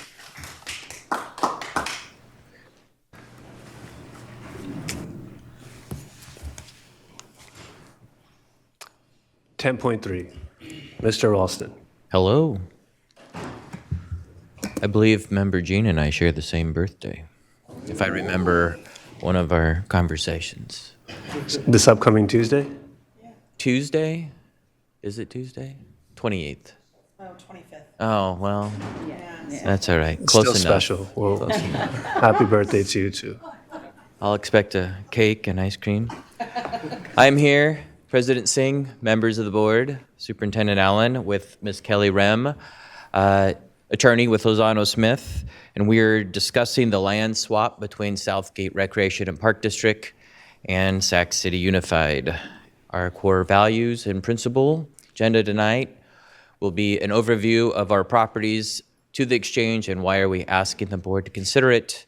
Kelly will go over the legal ability of the board to execute this resolution, take public comment, and then vote on the resolution. I do want to thank Nathaniel Browning and Ben Wingberg. They did a lot of the legwork in negotiation, the contract and legalities with Southgate in our efforts the last couple months. Why are we asking the board to consider this? Our new Pacific Elementary School has a piece of land that we do not own south of the school. It is Pacific Park, owned by Southgate. We would like to acquire it, and the reason being it will expand our ability to offer outdoor spaces to our students. It will also help us preserve the park space, outdoor space that would be lost with the new school because of the boundary lines and the fence lines for school security, that access would be closed to the community.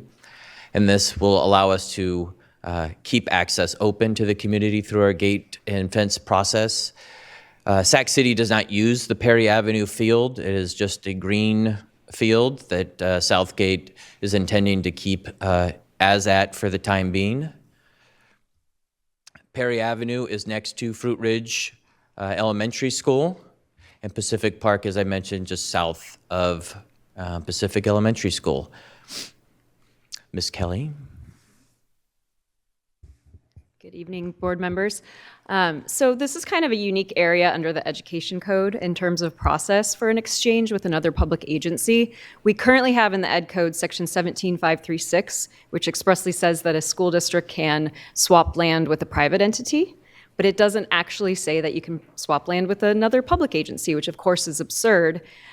There was a former Ed Code section in 39500 that was repealed as part of an overall renumbering of the Education Code.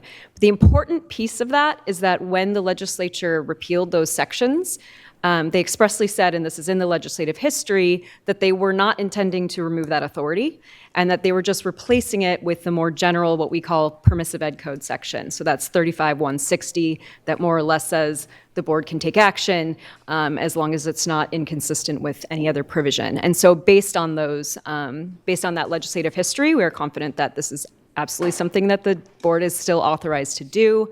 Arguably, there's no process. The more conservative approach, which is what's presented to you, is to comply with those former Ed Code sections by adopting a unanimous resolution and providing notice after the fact. So that's what we're recommending.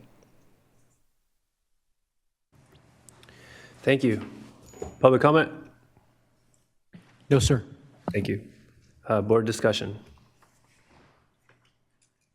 Member Kayada. I just also wanted to thank staff for the work on this. I know we've been talking about this for a while, a lot of background information for something that is just going to be a quick vote, and also share a little sympathy for someone trying to track reorganization of California codes that always seem to leave things out. Somehow they always manage to do that. I've tracked things down that fell out of the political code and didn't make it into the government code, so thank you. Thank you, Member Kayada. since you're still on here, do you want to make a motion? Yes, please. Motion. Second. Thank you, Member Jean. We'll start with the student preferential vote. Aye. Member Jean? Aye. Member Kayada? Aye. Member Benjamin? Aye. Member Navarro? Aye. Member Rhodes? Aye. Member Singh? Yes. Member Ibarra? Aye. Thank you.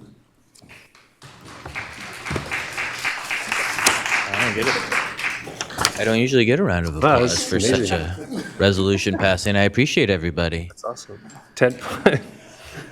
I didn't get one today, so it's kind of. It's all right. It's all right. It's not your birthday 10.4, yet. 7-11. On your birthday, you can. All right, so all the way. President Singh, members of the board, Superintendent Allen. Today we are presenting the 7-11 committee report. Joining me today, Director of Planning and Property Management, Nathaniel Browning, and again, Ms. Rem from Lozano Smith.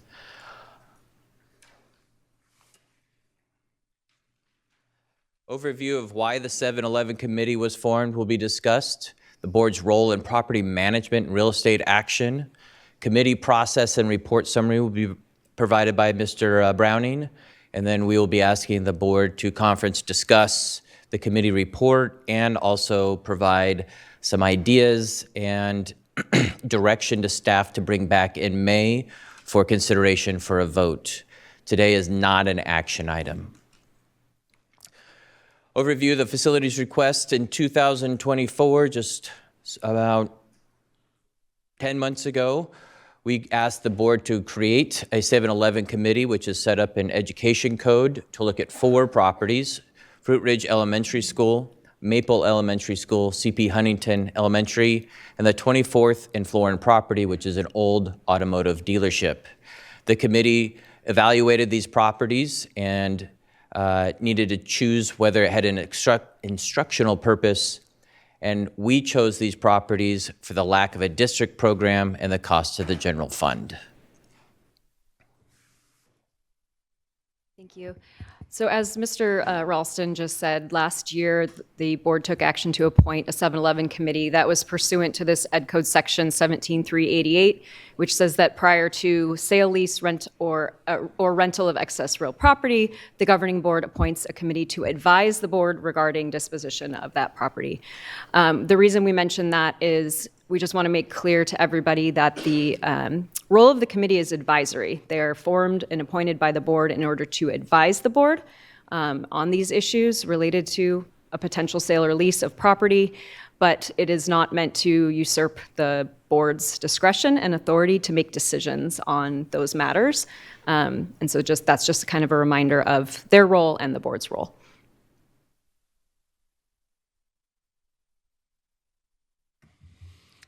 All right, as was stated, the board approved the 7-11 committee like a year ago this month with 8 members that were included. The committee met a total of 4 times over the last summer and fall, where we reviewed enrollment and capacity data of all the sites surrounding these 4 properties to weigh the possible need of needing to open them up again for schools in the future. The committee also reviewed the current uses of each facility and the ongoing cost to the district to maintain and operate these properties. In short, the committee report recommends to surplus 3 of the 4 properties while maintaining Fruit Ridge Elementary for a viable elementary school in the future. Public comment? We had none. Board discussion. Member Benjamin. Thank you for all your hard work. I was able to attend the 7-11 meetings. I totally apologize. I'm new at this. All right. No, I was able to attend the 7-11 meetings, some of them this summer, and the team was very thorough in its explanation. I remember going in and getting hung up on school purpose, right, and what exactly that meant. And so we want to be very clear what school purpose means. They explained it, which is it will not be opened up as a school again.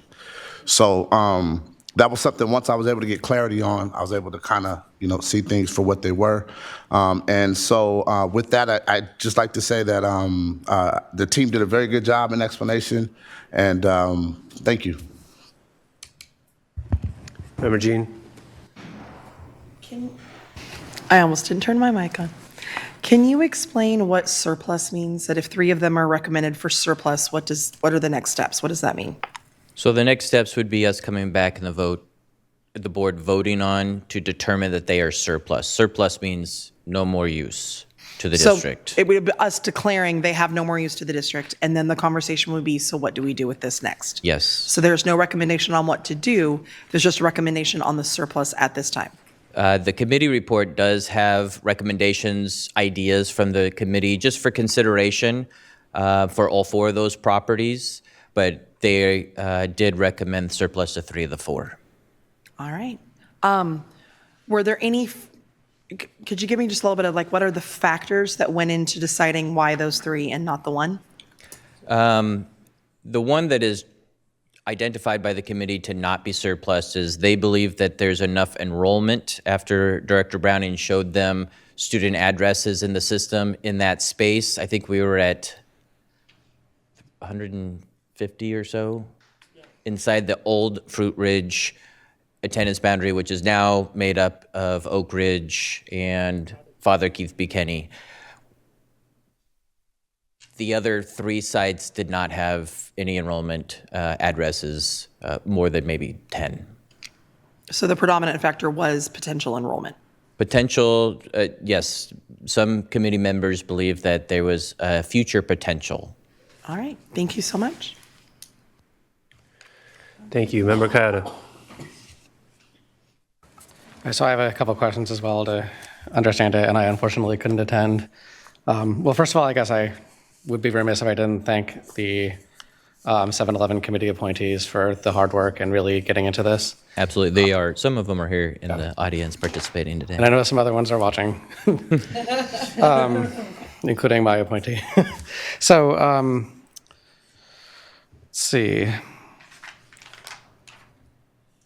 Are any of these sites that we're considering surplusing, would they at all be possible to be used for workforce housing if that's something that we decided to do in the future?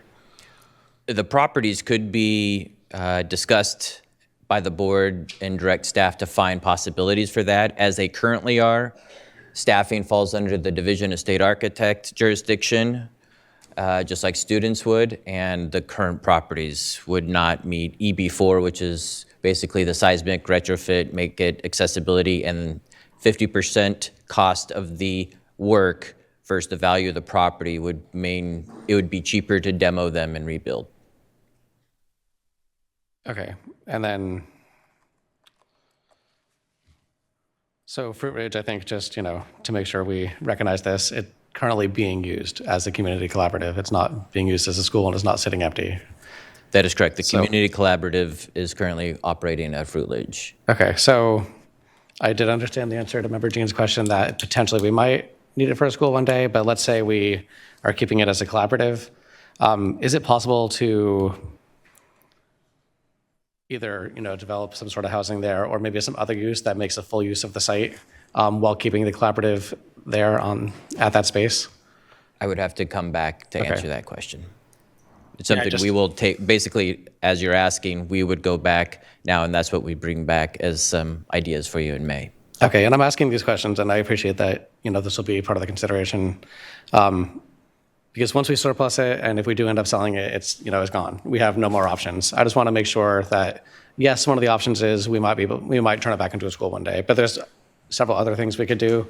And I just want to understand the viability of those things before we consider a best use might be selling it to someone else. Yeah, and one of the things I in past district have surplus the property, and we would hire a real estate expert that would come through, help create some ideas and a vision for that property based off the board's direction, and then that's what would possibly go out into the community as this is what we're looking for development and be part of any property sale and how we believe that would be best use. Mm-hmm. And then best use and best value would come into play.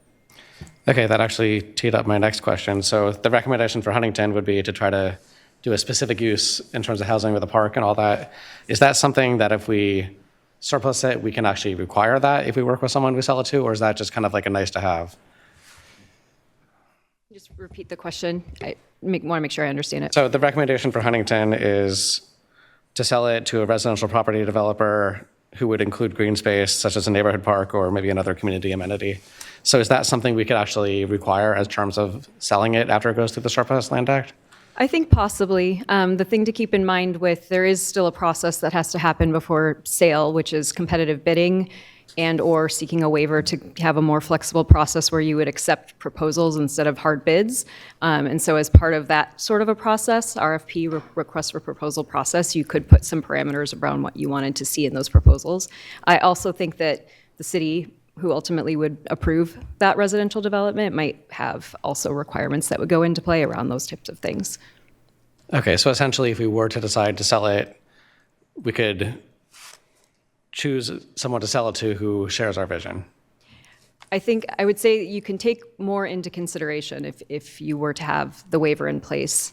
At a certain point, again, because the city approves those types of developments, you'd want to make sure there's nothing inconsistent with that.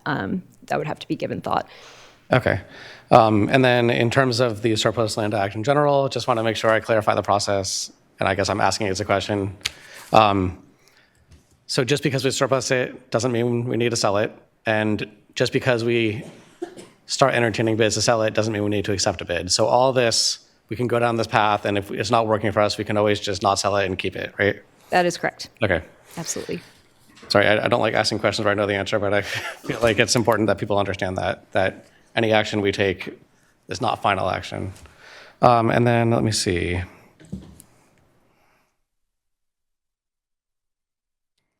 So I think that is it for me, so thank you. Thank you, Member Carter. Member Rhodes.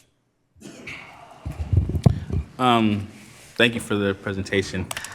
One of the things I would like to hear about is who has first rights when you talk about bidding and things like that. Yeah.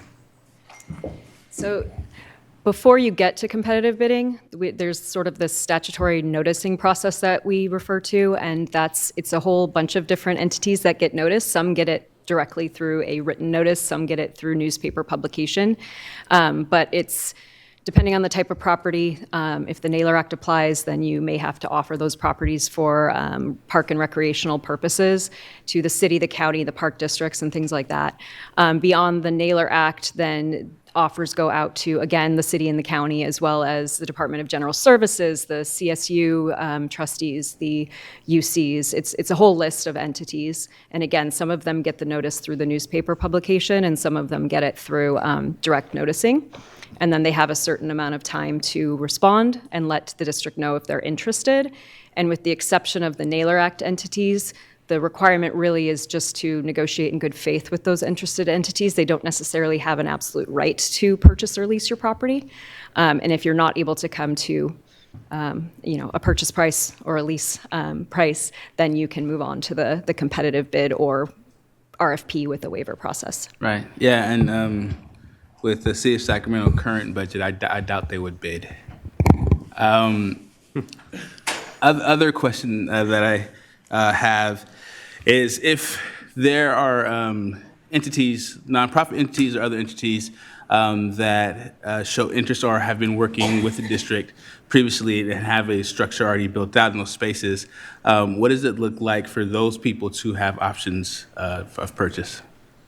There may, if they meet specific criteria, they may have a right as part of that statutory process to have some priority prior to the competitive bid process. I think again, if they meet the specific criteria, then they would be entitled to that notice beforehand, and you would potentially be able to negotiate with them.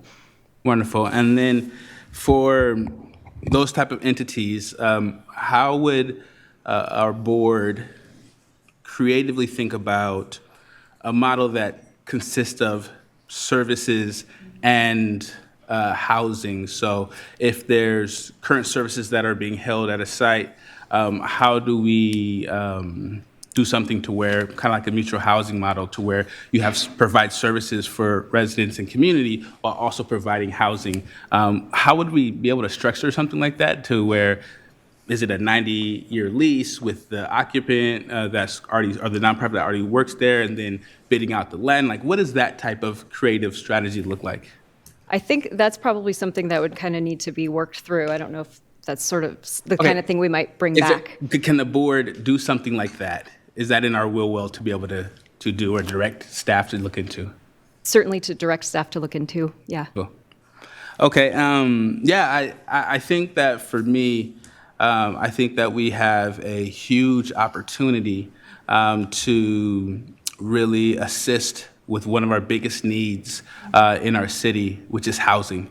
And if we have land that we can think creatively around while not displacing folks that are actively doing the work for our communities, but then also incorporating and then also building, I think that is a beautiful place to be. And I hope as a board we get to a conversation to where we can kind of incorporate that, or at least direct staff to come back with some options for us. But thank you for your time. I really appreciate that. Member Navarro. My questions were answered. Wonderful, thank you. I'm going to say some of the same stuff just to showcase that I think there's enough folks on the board who would want to get that information.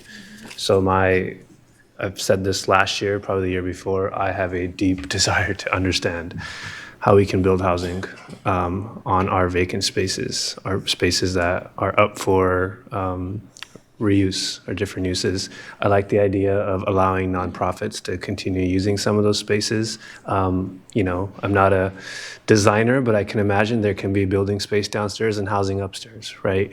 And that housing, especially to draw in a workforce, but also making sure that housing is affordable and that housing can help us house some of our most needy families and communities, considering we have a high homeless youth population and foster youth population. So I can almost imagine the idea of having services downstairs, especially for foster and homeless youth, and having housing around, especially with workforce for teachers or staff members and other folks who help our district, and also as a way to retain workforce, which is a model that I think has been seen in Santa Clara and a couple of other areas. I think there's a local school district that was trying this. I don't know if they fully finished what they're trying. So I feel like there's enough folks up here who probably at least would like to hear what that would look like and understand that idea. So please, at that next presentation, definitely bring that. I think the only other question I really have is, in terms of the folks who are on the 7-Eleven committee, I know that we were supposed to offer some names, right? And then are you able to, do you want to mention those folks at all? Like who? So I'm going to put Nathaniel on the spot because he ran our committee meetings. And while he's pulling up his list, I just want to also remind the board to look through your board communication. And the cost of these properties to the general fund is significant right now. So just make sure you have all the information. Thank you. Yeah, would love to thank, first of all, Esteban Almanza was our chair of the committee. We had Heather Garcia, Corey DeRue, Chrissy Goetz, Dennis Ma, James Eder, Laura Noss, and Shell Brown. Thank you. I just wanted to make note of folks taking their time to do all that. And Nathaniel, I must ask you another question. All right. And that is, no, this is a serious question, but it's a mustache. Come on, guys. It's a beautiful mustache. I just want to know how much time did folks spend? Because I know one of those folks is someone that I had talked to. Shout out to Heather, who's a neighbor. But what was the time commitment? Because again, I want to note that folks are really taking the time out of their day to do this work. Yeah, we had 4 meetings total. They were long, 1.5 to 2 hour meetings each time. We had homework in between times. So I would easily say it was a 12 to 15 hour commitment for sure. Thank you. Member Ibarra. Thank you. I just want to add to the comments on housing. I really like that idea. I also want to hone into I think it was Board Member Rhodes who brought it up initially. How do we keep the services that are currently being offered through nonprofit, but looking at what that would look like long-term, like to sustain that model, because I'm thinking of community schools, right? And this is like the perfect moment, if there is ever going to be one, for us to really like look at and explore what that would look like for the future of our district. So that's my comment for this evening. Thank you for all of your work. Thank you. Seeing no other comments and seeing this informational item, thank you. Thank you.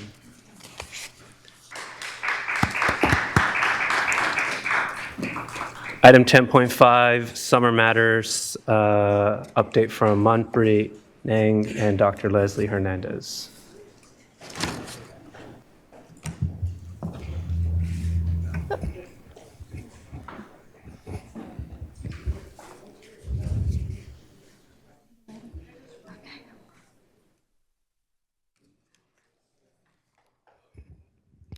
Okay, good evening. I understand I have 10 minutes and it is getting late, but I wanted to take this moment to let you know this is the summer learning team. We've been working really hard to plan for summer school. And so tonight, this team and I, we will provide you with an overview of the summer school that will take place this June. Now, hold on. Where am I? There we go. This one, okay. Okay, so as you look at this slide right here, this is a list of terms that we will see throughout the presentation. Summer school programs are intended to minimize summer learning loss, and we do that through providing opportunities like academic intervention and enrichments. As you see here in this slide, it outlines the various expanded learning funds that are used to fund our summer programs, with the exception to the extended school year program, which is funded through special education department. These next two slides list all of the positions that are very much needed to make sure that Summer Matters and extended school year programs run, to make sure that extended school year runs very well. In this slide right here, oh wait, no, I think I'm going backwards. There we go. Am I going backwards?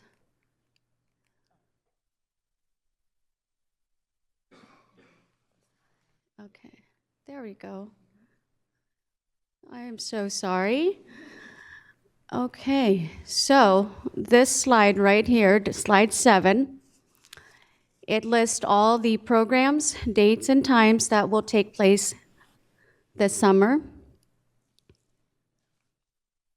In these next two slides, there are elementary, middle school, and high school sites that will be holding summer programs. And that includes Summer Matters and extended school year. All current TK through current 12th grade students enrolled in Sac City will be able to attend the summer programs. As you look at slide 11, it outlines the program structure of summer school. From 8 to 12, you have academic intervention happening in all the programs. And from 12 to 5, there are enrichment opportunities taking place at the elementary sites. In these next 4 slides, it outlines the daily schedule for elementary, middle school, high school, and extended school year. In order to ensure a successful summer program, all summer school staff members will participate in the professional learning days outlined on this slide deck for Summer Matters and for extended school year. to help us reflect and improve our summer program for every single year, outlined on this slide right here for slide 17, you see the various tools that we will be using to evaluate our summer program. And this slide moves us into when are we going to hire for summer school. So just so everyone is aware, we have been working with HR to hire for our summer school admin positions already. We are hoping to begin posting positions for classified and certificated staff beginning in April.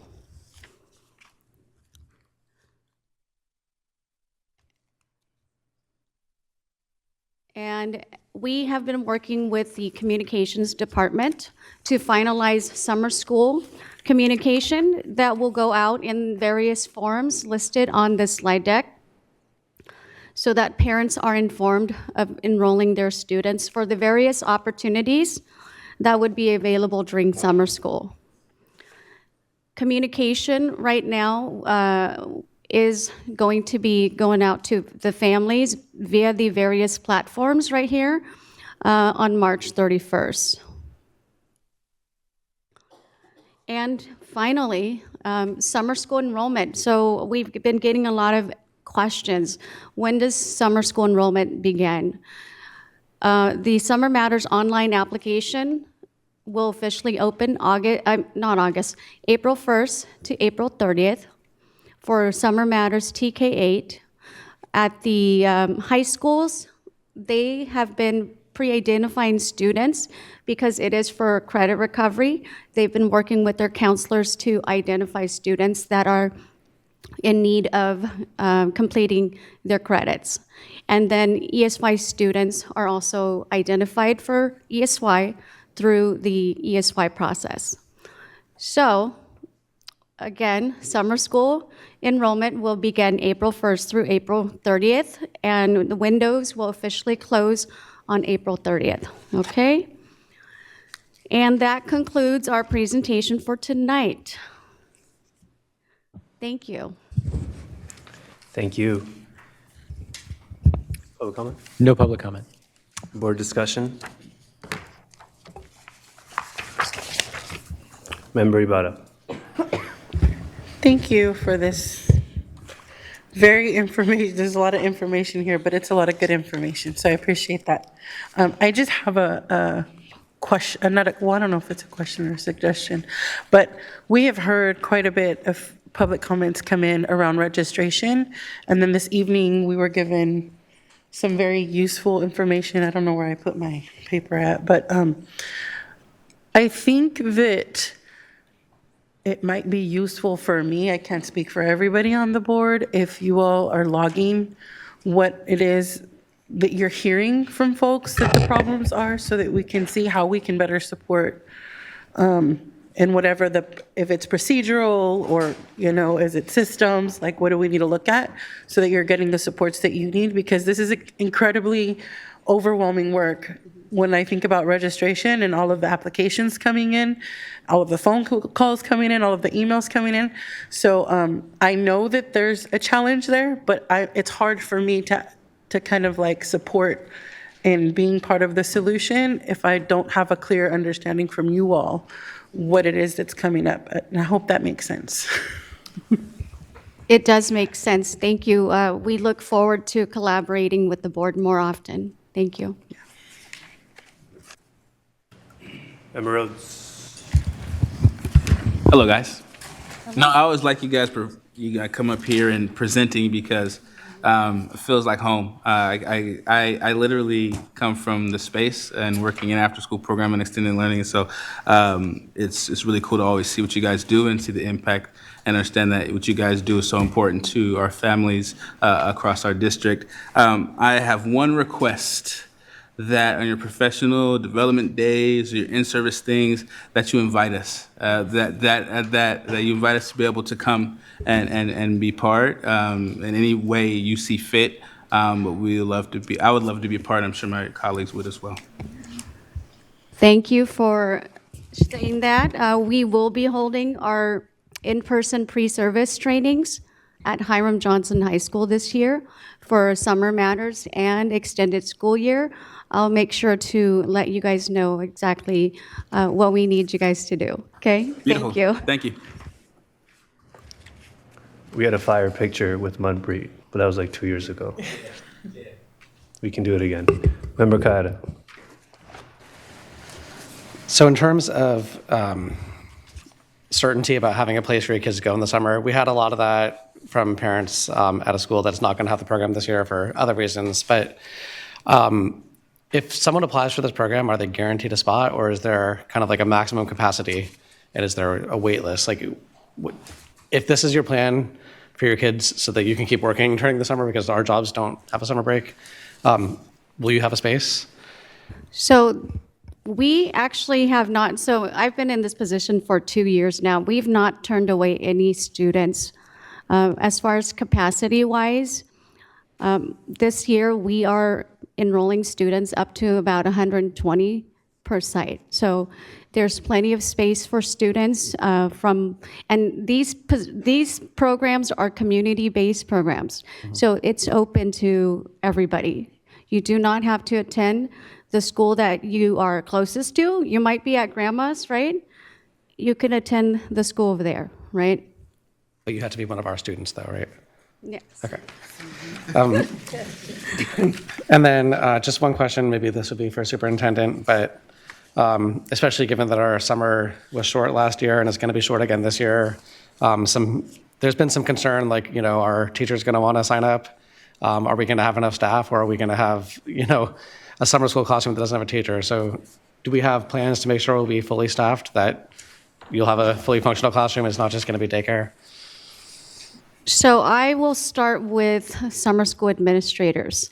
We've been working really hard in filling all those positions. We have 35 principal positions for the summer. We are going to only need 5 more principals. So what I'm learning is the sooner we start, right, and the sooner we negotiate with our labor partners, we can begin posting these positions. And as far as the MOUs go, we finalized the MOUs and labor partners have been in receipt of it already. So we're just waiting for feedback from them, and then we are ready to roll as far as like posting positions. Okay, thank you.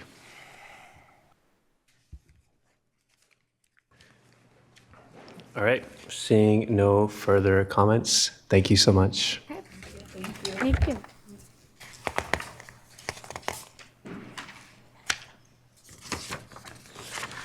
All right, moving on to item 10.6, the 24-25 transportation plan.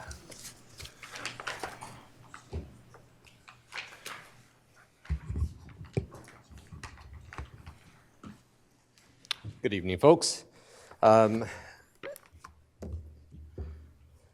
President Singh, Superintendent Allen, board members, my name is Ron Hill. I'm Director of Transportation Services, and I'm here once again to go ahead and present to you the annual transportation plan. The annual transportation plan is basically put together so that the district is able to take into consideration the 60% home to school transportation reimbursement according to the new ed code that came out in 2022. I will go ahead and get started here. Sorry.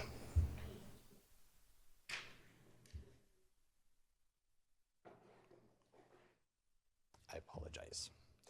Starting off with our core values, as always, we want our core values and our guiding principles to be at the forefront of our decision making to ensure that all of our students are able to reach their level of greatness. There is a list of acronyms and/or abbreviations which you may hear or read throughout the presentation for the 2024-2025 transportation plan itself. For the 24-25 transportation services plan, as you know, this is actually being done this year, but the revenue that's going to be identified moves forward to next year. So everything that has been done at this point in time is based on last year's numbers.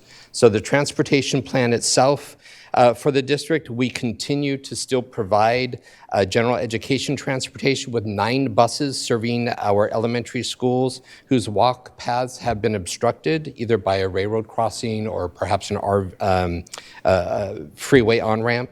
In addition, we have used 5 additional buses for our students that are impacted by the Nicholas New Construction program. And this year, we were actually able to identify 7 additional bus routes for our over-enrollment, or also known as CONCAP. So we have roughly close to 100 students that are running on those buses as well. We will still continue to follow through. And again, when I say that, it's really no difference over last year's plan. We will continue with our mandated transportation, which we're currently running about 74 bus routes and 6 van routes in order to meet the needs of our pre-K and our 22-year-old students, all who are on either IEPs, 504s. This also includes our foster youth and our unhoused McKinney-Vento students. We also are partnering with our municipal RT services so that all students are able to still continue to obtain a free bus pass, which they are able to use. And then lastly is basically how the transportation allowance plan came about in 2022. The state budget pledged state monies to fund 60% of the cost of funding the transportation department, which is one of the largest increases that our district, or actually all districts in California, have seen since roughly 1978. By doing the 24-25 transportation plan, or I should say approving the transportation plan this evening, the district estimated allowance for home-to-school transportation is approximately $8.3 million that the district will see next year. And of course, this year it was 4.1 million based on last year's funding. And that's it. Thank you so much. Public comment? We have none. Board discussion. Member Kayada. So in terms of the amounts that we are eligible for reimbursement, that function 3600, does that include the amounts that we're paying RT for the ride-free program and for the parents of the homeless youth? So those funds will actually go into next year. So that funding that we paid this year to regional transit would in fact be in next year's transportation plan. And yes, so any cost that the district spends to a third party, even if it's buying a bus pass, that still is covered in this transportation plan. Okay, so any transportation spending, really? Any cost, correct. So including like transportation for students with disabilities as well, that's included?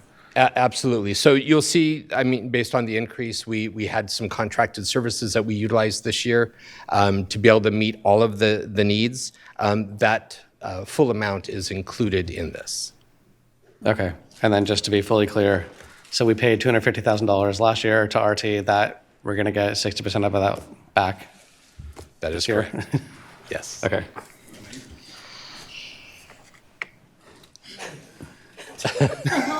Yes. You know the city has no discount. Yeah, I think that's just me, I guess, queuing up for further conversation because we have to talk about the RT program because that decision hasn't been made. But I think understanding how it falls into the larger context is important. Okay, thank you. Thank you. Member Ibarra.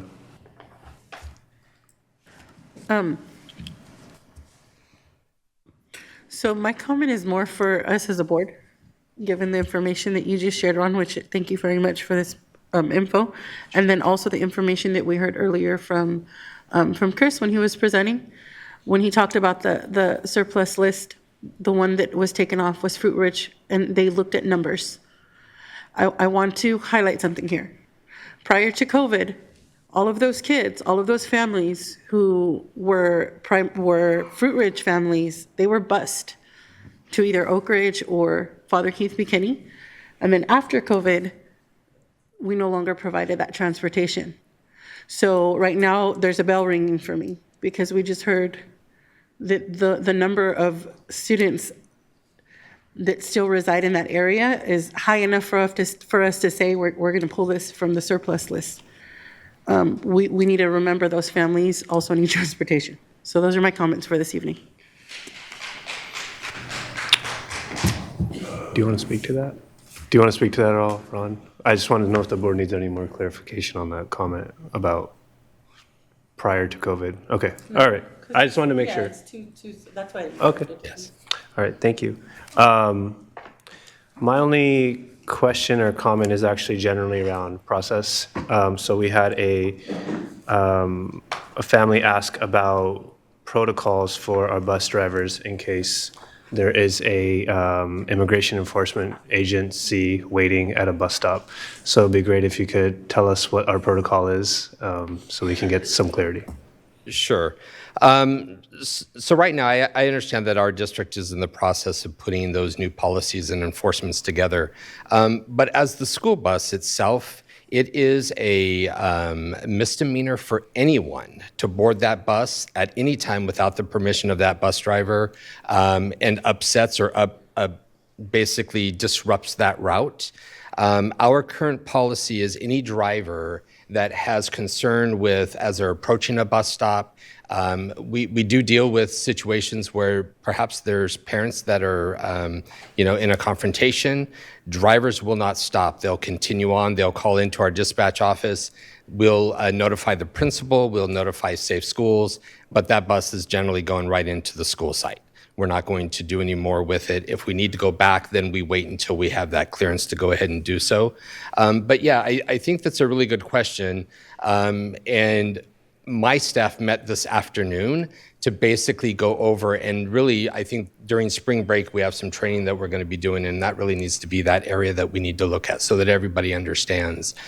Because even though we are trained with the California Highway Patrol, they actually board the bus when our bus driver is getting their license. They ride on that bus the entire time. There's always that level of they think because it's law enforcement, therefore I have to do whatever it is that they say. Our drivers are not allowed to share any information with any student. That is confidential information that's shared through a principal or through the school site, and that's where we would direct them. So I don't believe that we have the problem, but it is something that we need to be aware of, and I do appreciate that. Thank you so much. So this is an action item to approve the transportation plan, so I'll see if there's a motion. Motion. Member Kayada, Member Ibarra with the second. We'll start with the student preferential vote. Aye. Member Jean? Aye. Member Kayada? Aye. Member Benjamin? Aye. Member Navarro?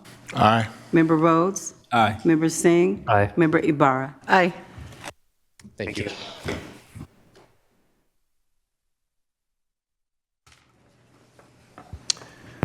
All right, item 11.1, we have a public hearing regarding the approval resolution number 3481, which is a resolution to convey public utility easement to the County of Sacramento and Nicholas Elementary School. Welcome back. Hello.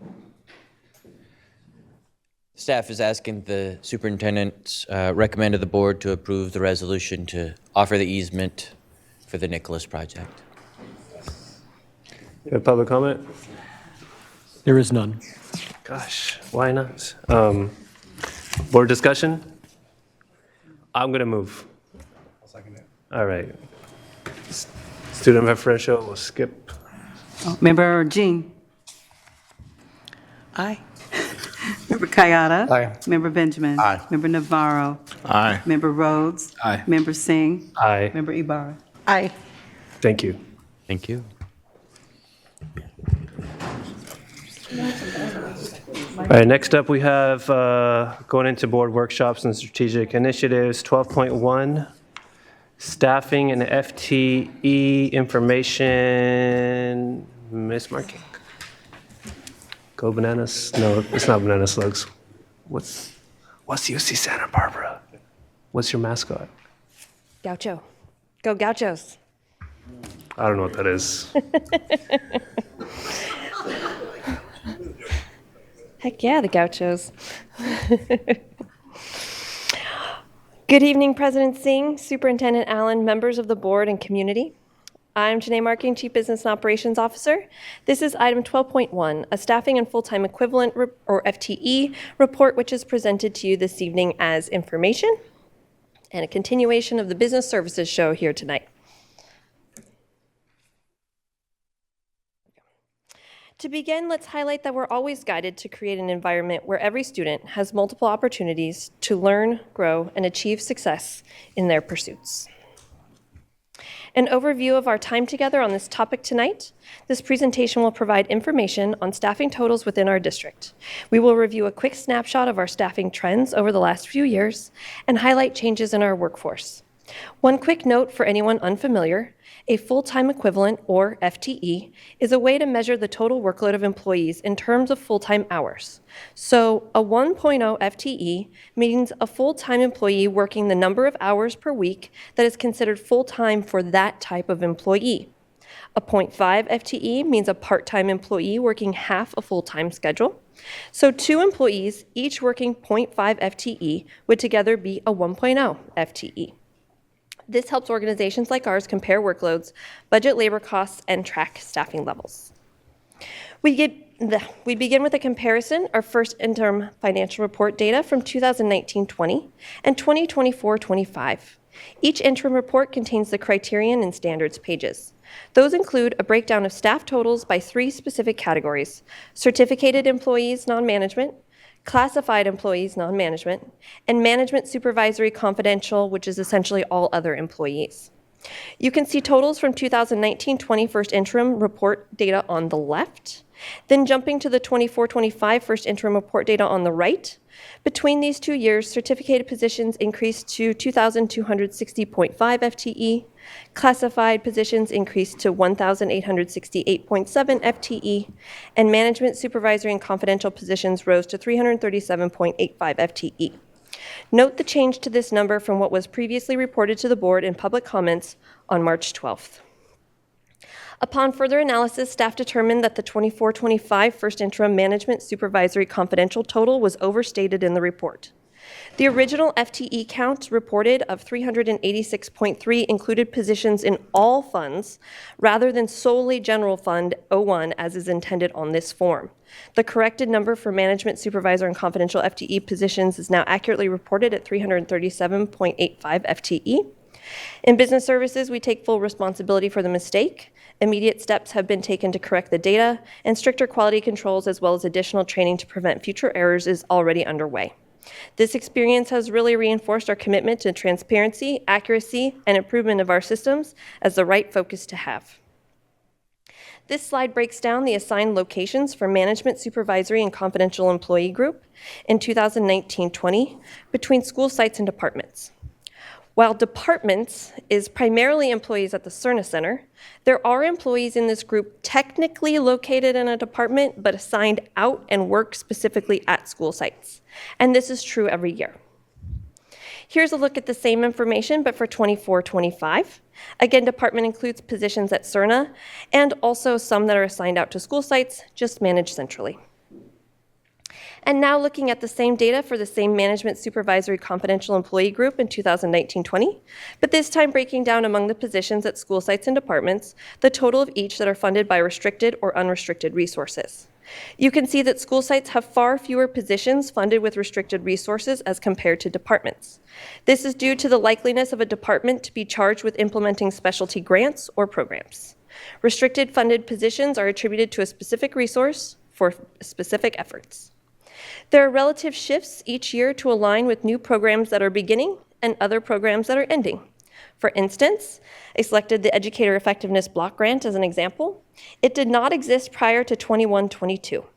It terms or ends on June 30th, 2026, unless the legislature extends it. The staff associated with this grant were hired during the years we are reviewing here, and unless an extension of that grant or a different funding source is identified, those positions will be recommended for closure at the end of next fiscal year. Here, a look at the same information, but for 24-25. Again, you can see just how much shifts across the years between restricted and unrestricted funding, and why it's important to look at not only the type, but the funding source. This is a look at familiar information. It's from where we started, with the exception that it compares 2019-20 first interim to the 24-25 second interim that we are presenting tonight. Here are staffing totals for all three categories: certificated, classified, and management supervisory confidential over a 6-year period from 2019-20 to 24-25. Finally, this slide offers a look ahead at projected 25-26 changes to the current second interim numbers, solely based on the reductions in force approved by the board on March 6th and March 12th. This does not include positions that will increase these totals next year, such as the 83 reading intervention teachers or outcomes of the MTSS design work that will begin working with students as new supports in the next school year. Assessment of staffing needs tends to be more fluid than static over the course of any given year in order to align with enrollment trends, budget constraints, and student support priorities. In summary, our staffing has responded to meet the changing needs of our student and really shifting local, state, and federal priorities.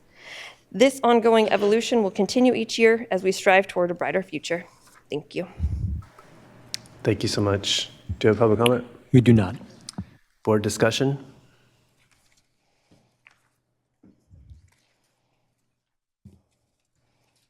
Okay. Well, I will say thank you for the clarity and providing all this information. I think it's really helpful and useful for us to have all the wonderful graphs. Thank you, Janae. Absolutely. Thank you. Clarity is kindness. Yes. And I think you're going to stay here. So 12.2, 24-25 second interim financial report. Yes, and we are starting with Miss Cindy Tao. Happy birthday, Cindy. It was also Thank you. her birthday. All right. Thank you. It was last Saturday. Thank you. Okay, let's get started. I'm so embarrassed right now. Well, good evening, President Singh, Superintendent Allen, members of the board and committee. I'm Cindy Tao, Assistant Superintendent of Business Services. This is agenda item 12.2, the 24-25 second interim financial report, which is presented to you this evening with staff recommendation for positive certification. Joining me is our interim budget director, Christian Ramirez, who will be presenting a few slides shortly. Note, the entire report is available in the board materials and on our website. The report provides budgeting updates and actuals through January 31st to best understand the district's current financial position. Our presentation will provide a summary of the entire report, looking at general fund revenues and expenditures, changes to fund balance, and multi-year projection update. However, before diving into the numbers, I would like to take a moment to recognize the dedication and hard work of our business services team members. They're all right behind me. Guys? The team contribution have been vital to this process. This started 2 weeks right after we presented the first interim budget. The right-sizing process is a complex and continuous effort that demands careful analysis, strategic planning, and cross-departmental collaboration to ensure resources are allocated effectively in support of our students and schools. First, we'll acknowledge that our district operates with a fundamental belief that all students should graduate with the highest number of post-secondary opportunities available to them. The principle drives our decisions and ensure we allocate resources where they are needed most. Here's a list of helpful acronyms for anyone who may not be familiar. Here's an overview of the agenda items ahead. Please note, Chief Business and Operation Officer Janae Marking will provide a budget right-sizing plan update as the second part of our presentation. This slide serves as a reminder that the budget cycle is ongoing, with 3 years in motion at the same time, closing the prior year, managing the current year, and planning for the next. At this point in the cycle, indicated in the left here, the blue arrow, we are reviewing actuals through January 31st and projecting through year-end, which is June 30th. Additionally, the LCAP process aligns with the budgeting to ensure financial resources directly support the district goals and priorities. First, we'll look at revenues. As of January 31st, 74% of general fund revenues are unrestricted, while 26 are restricted for programs such as Title I and special education, with spending governed by specific regulations. Our revenue comes from four main sources: 69% from local control funding formula, which is primarily funded by state aid and local property taxes, 9% from federal funds, 19% from other state sources, and 3% from local revenue. These funding streams work together to support our schools, programs, and operations. This slide provides high-level information on the revenue changes represented in the previous chart. Overall, the net change in revenues has increased. Moving to restricted revenues, key revenue adjustments have been made to align with the latest funding. The updates ensure the budget remains accurate and aligned with available resources. Next, I would like to turn it over to our interim budget director, Christian Ramirez, who will provide the expenditures updates.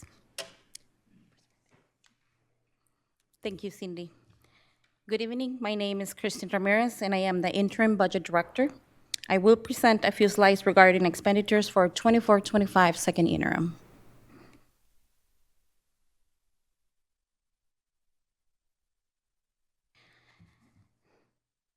This pie chart illustrates our general fund expenditures. Approximately 54% of general fund expenditures are unrestricted, while 46% are restricted.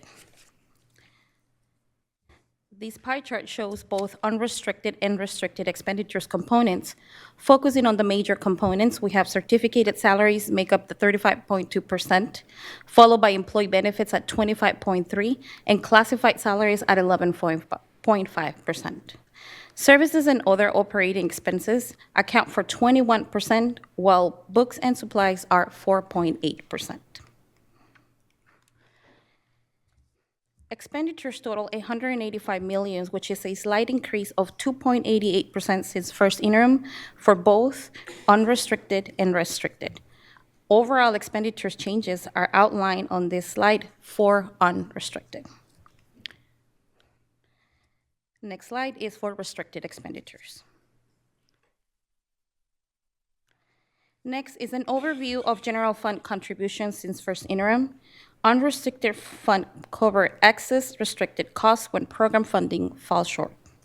Special education contributions increased by $200,000 for contract services, while routine restricted maintenance increased by $122,000. Moving on to some budget comparison.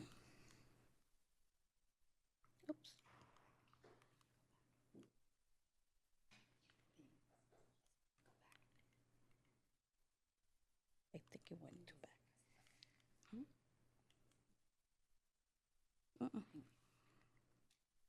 It's not working. Go back one more slide? Yeah, I think so. Can we go back? There. Slide 19, please. Okay, thank you. This chart shows a comparison of total revenues to total expenditures in our three snapshot timeframes, which are adopted budget, first interim, and second interim. Next, a look at how general funds is changing alongside revenue and expenditure totals. As you know, fund balance is a projection of the one-time ending balance dollars that are a result of any surplus or deficit of overall budget spending. The total projected ending fund balance from first interim to second interim has slightly increased. Next to present our multi-year projection, our Superintendent Assistant of Business Services, Cindy Tao. Thank you. Thank you. Finally, let's take a look at the remaining special funds as well as the multi-year projection update. Our interim reports require multi-year projection, which is a look at the current fiscal year plus 2 future years to determine what the certification will be, positive, qualified, or negative. Again, staff is recommending a positive certification for this evening. I'm going to just press right there. The district manages 12 funds in addition to the general fund, each with their own rules and restrictions. Across the board, these funds are stable and self-sufficient. They all have positive balance, and there's no need for additional contribution. Overall, unrestricted revenues are expected to increase over the next 2 years, with LCFF COLA projected to rise by 2.43% in 25-26 and 3.52% in 26-27. Moving forward to the major expenditure exemption in our multi-year projection, certificated salaries are anticipated to increase in both 25-26 and 26-27, accompanied by a corresponding rises in benefits. Next is our restricted revenue exemptions, followed by our restricted expenditure exemptions. Overall, the district projects a decrease in expenditures due to the structural rebalance of resources and budget realignment based on historical financial trends, projected enrollment, and available funding.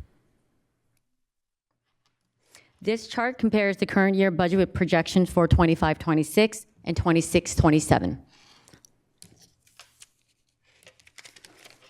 This chart compares the second interim budget with projections for 25-26 and 26-27. Next is our enrollment trends. Here's a look at the district historical enrollment trends. The district enrollment is stabilizing after years of sharp declines. Funded ADA remains steady, indicating more predictable revenue. Additionally, the projected 95.1% yield rate in 26-27 reflects improved attendance efficiency. Next, to present the district right-sizing plan update is our Chief Business and Operations Officer, Janae Marking.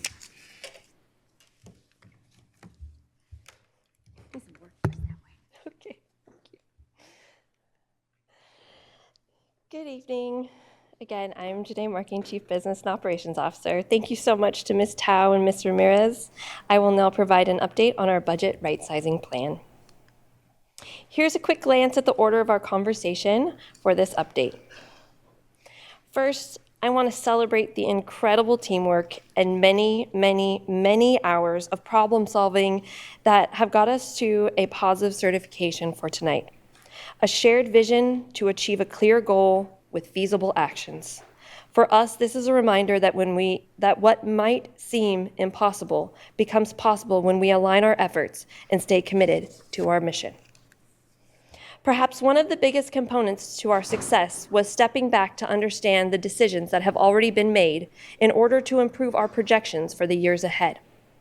In the 2003 film Matrix Reloaded, the Oracle tells Neo that, quote, "We can never see past the choices we don't understand." And it strikes me that this is so very true for budgets.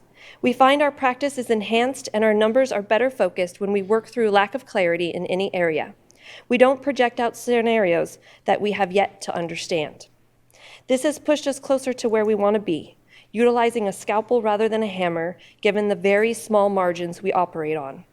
And seeking clarity often means more communication, collaboration, and shared goals, all great elements of well-managed fiscal responsibility. To do this, we started with what we knew and what we could find. FCMAT had provided a roadmap highlighting key areas of improvement in 2018. Last year, I also provided my own observation of the areas I thought we needed to address, and you can see common themes.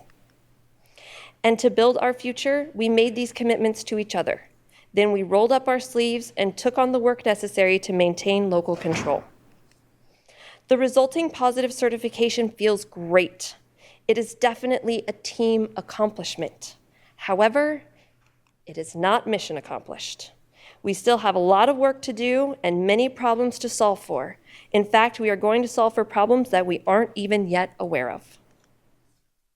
So let's talk about that more.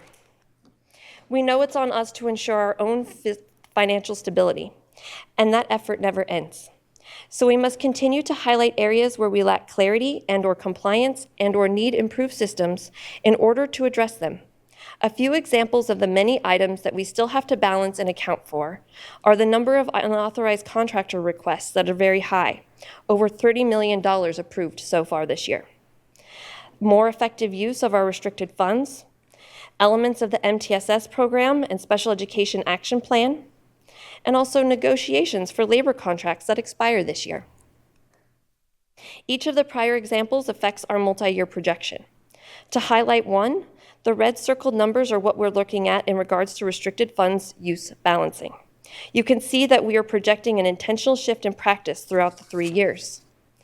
To achieve this outcome and keep the necessary continuous improvement going, we all have to operate with shared objectives and a clear understanding of the target. Next, I bring to your attention the yellow arrow, which is pointing to the contributions total. So remember, a contribution is made from general fund dollars to restricted programs for them to operate with a positive balance.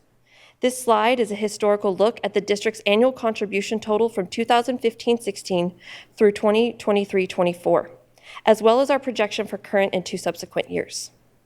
The district's contribution primarily occurs for 2 major programs. First, routine restricted maintenance per ed code. This is a very stable number and it is required. Second, special education expenditures that exceed program-specific revenues. This is a more volatile number based on needs year to year. It is at no fault of the students with IEPs or their families. The state and federal governments have never fully funded special education programs. However, you can see the striking historical increase in this graph, and the reality is we only have a finite amount of resources in a given year. Board, as part of your fiduciary responsibility, I am recommending that you review the special education budget and contribution more closely. This is not to undermine or disparage the work of Chief Wright or the special education team, as we are working together towards more improvements. However, I want to highlight that the focus of most special education presentations are on program matters, and it would be more holistic if there was an accompanying and complementary budget aspect to the information shared. Through our challenges, we have learned that fiscal discipline and strategic decision-making are crucial responsibilities. We've made great strides for improvement, but how do we go further? Remember that right-sizing the budget means ensuring that revenues and expenditures are balanced while maintaining appropriate reserves. And to ensure fiscal balance, we must actively seek to increase revenues and decrease expenditures. As part of the board-approved right-sizing plan, we implemented a new budget development process for 25-26. It is not perfect, and we are already charting improvements for 26-27 budget development, but there are visible positive changes and a culture shift underway. We know refinement takes time, and the impact of work already done will continue to be realized in the year ahead. Up next for the budget right-sizing plan is that we will continue making improvements to our systems utilizing the data at each fiscal reporting period. As we look forward, adopted budget in June and unaudited actuals in September will inform decisions for 2026-27 budget planning.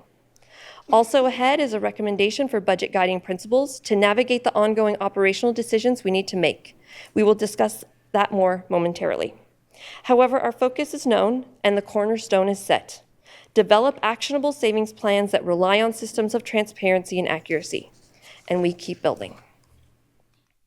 Believe it or not, this cute little stranger represents one of my biggest fears. When I think of our budget and the local control we must maintain, the free rider problem strikes me as one of the greatest threats to our success. The free rider problem, what's that? So for a very brief philosophy lesson for anyone that's unfamiliar, the free rider problem is when someone benefits from a resource, service, or effort without contributing to it.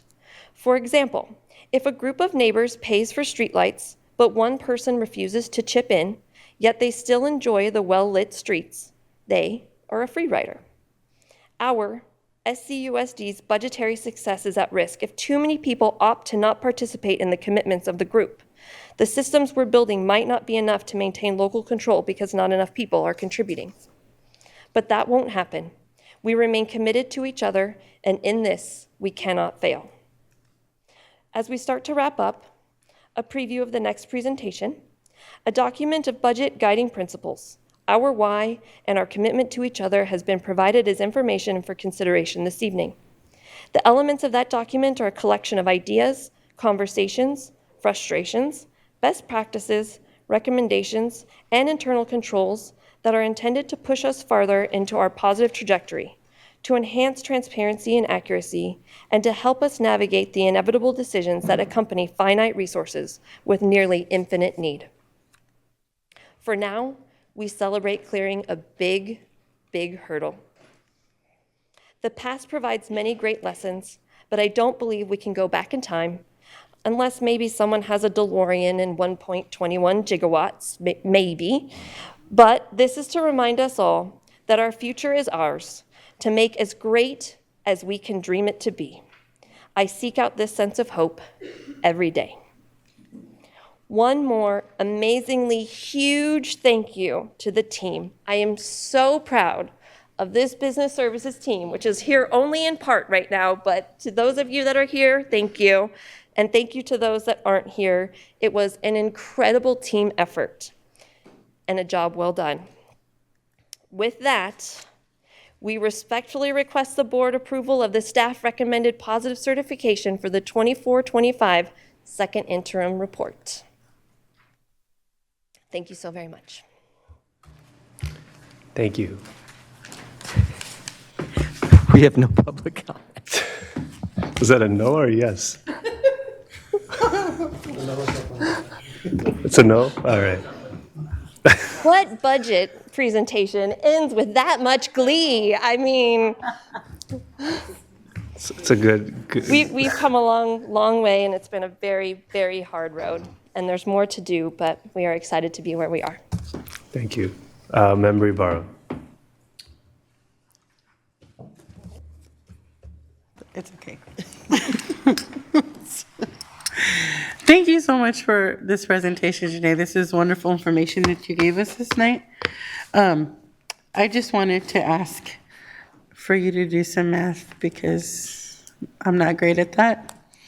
But I really appreciated the first presentation that you did when you broke down the certificated classified and management. But just to give folks a sense of the hard work that went in here, I don't know if you probably calculated this already, but the percentage of management versus certificated and classified or overall, do you know that number? Not off the top of my head, but we could do that breakdown for you. Yes. And I think it's not so much because I want to see the number, but because you showed us like a very reflective story here. And for folks like me who don't do this every day, sometimes seeing or hearing that number puts like click, the puzzle pieces click. And so I just want to reflect the work that went into this. So that's why I asked. But anyways, thank you for all of your work. Absolutely. Thank you for the recognition, and thank you for the question. Member Kayada. So this presentation really just hit all my buttons. I was a philosophy major until I decided to change to poli-sci, but thank you for that little reminder. I guess I'm going to start with the part that Cindy did just to follow the order. So it was 1 year ago that we were recommended for a qualified certification, and I pushed very hard to say we should be positive because I knew that this plan was in place. This plan's been in development for more than a year since you got here. And I knew then what is true to be true now. And I guess I'm glad that I was correct. And I really mostly appreciate the work that went into it because I do appreciate what you said a year ago, Janae. It's a plan, but it's not there yet. And now it's here. And that doesn't mean we're done, like you said, but I really do appreciate it.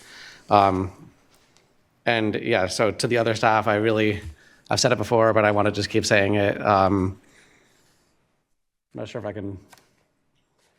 Anyway, there was something I said in closed session. I'm just going to say it as if that's not what I'm repeating myself. So I came to this board meeting today after reviewing all the materials, and I was feeling a sense of gratitude for the work that really has been delivered. And it's with the staff we're seeing here today, the ones who are not here, but it's also up and down our entire educational system here in Sac City. We've invited, and by we, I'm using we, you all have invited every single member of our team. That's principals, that's school site councils, that's teachers, that's custodians, everyone to understand their full role in our bigger picture and how every single financial decision affects our big picture. I'm feeling very cliche right now. Another Matrix analogy, but we've invited everyone to take the red pill and to really understand. No,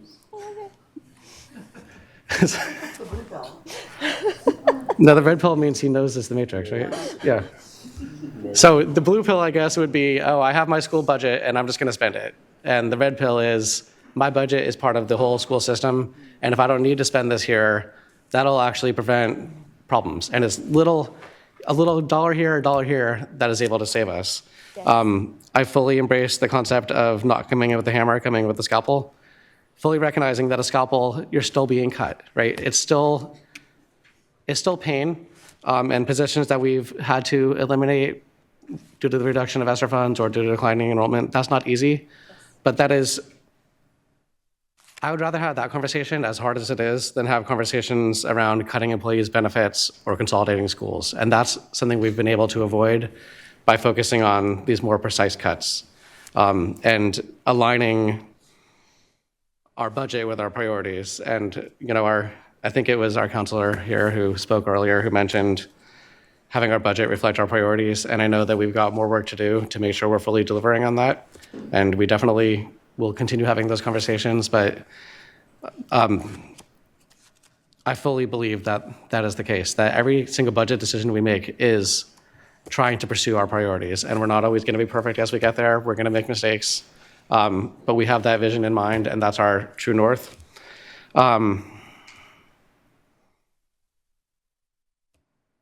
Yeah, I'm just really excited here to be having a positive budget certification, not based on some outside factor, but based on the hard work that we've all done and this board and this community's commitment to a school system that our budget reflects our principles and our reality. That is it from me. Thank you, though. Thank you, Member Kayada. Thank you, Member Kayada. Oh, go ahead, Cindy. No, I just wanted to say the workers, really, the team behind me, they really, really worked really hard. And I asked them to come here because we couldn't have done this by ourselves at all. And I just want to mention there's over 200 resources. That's a lot of work and staff. They've been working every single day, over 12 hours on the weekends, because Cindy said so, because it matters. It matters, and I'm about accuracy. We went back in time 5 years looking at actuals. We did a lot of analysis, and it looks like a miracle because really, really, I'm about accuracy, and that is the reason why tonight I have to say we are positive because of that, and also because everyone's work, and also Janae's vision of right-sizing plan and just having a different vision going forward. So just want to say that. Thank you. Oh, and sorry, I had one more thing before we move on. I took notes, and I have one that I circled 5 times, but of course I ignored that one. The recommendation to focus on the special education budget, I just want to say I'm all in on that. The first board meeting I attended was the one when the state auditor presented her report years ago, previous state auditor, and one of the big components of that was that our special education costs were continuing to grow.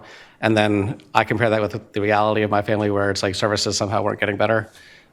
So yes, I'm all in on that as well. Thank you, Member Kayada. Member Jean. Congratulations. I know I said this to you just in passing, but I definitely wanted to say just kind of here, when you first came in and you began to ask the hard questions and look at our budget, and I looked at you and I said, okay, if we're going to go on this journey, are we going to figure this out? Because the decisions we're making are going to stretch us.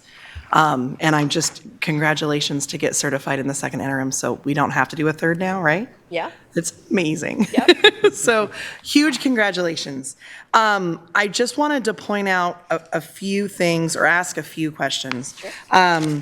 And we don't have to jump to all the slides. I'm just trying to remember my notes. So on slide 22, just kind of pointing out, Cindy, you mentioned that every single fund is self-sufficient and has a positive balance, and I think that's absolutely incredible. Just the fact that it's not just that we're taking care of it in this big picture, it's that we're looking at all of the granular details. On slide 23, I did have a question. Why is a 2.43% increase the equivalent of 1.1 million, but a 3.52 is 10.3 million? I'm assuming it has something to do with accelerating numbers, but they felt very drastically different. Right, because it is actually drastically different. In first interim, we didn't have this data. So after the governor's proposal, that is the updated rate at that point. Now, I don't have the first interim rate, but that is the big increase I just needed to know why the difference. Yeah. Okay. Next, slide 27. This is always the slide I go straight to because I'm a geek who like wants the actual details. And on one hand, I think we all acknowledge that 3 years out is on so many projections that it's a lot of fake numbery, but it's what we're required to do. And I just, again, wanted to give a huge celebratory props that when we were looking at this in the first interim, it was about 15 million down, right? 3 years out. So for it to now be 33,000 up, congratulations. Because I know what it took to ask the hard questions, to look at the details and the changes. And I just want to point out that when you look at the total revenues, the total expenditures, and you look over the 3 years, it's absolutely amazing that we are positive. The last thing I wanted to talk about, 2 more things. Enrollment, slide 30. So Member Singh, I don't know when you want to start talking about the fact that we are invested in increasing our enrollment trends. And that's a conversation we as a board want to start having. We have incredible programs, amazing staff, incredible communities. And we're constantly hearing, and I'm not going to say we, I constantly hear, and you may nod if you agree, that people are like, I didn't know about this program. How did, or this is an amazing program I'm using. How do we tell more people? So I know we as a board are committed. I know I am, and I'm seeing head nods that like we want to work together and partner on what it means to increase our enrollment and increase our ADA. Because as you pointed out, Janae, it's not just changing our expenditures. Yep. It's about making sure enrollment is coming in, because that's the big money. The last thing I want to talk about is the SPED stuff. So I'm actually going to go back to slide 9 and ask kind of the big question. And thank you to whomever is doing all of the flipping through. Federal money, 9%, that is predominantly SPED funding, yes? Well, I don't have the information. Right in front of you, There's yeah. multiple federal resources. But part of it is SPED. I can't really say it's all SPED, but because we did get some FEMA reimbursement. Okay. But those are already from funds that were spent a few years ago. So I can get that information to you.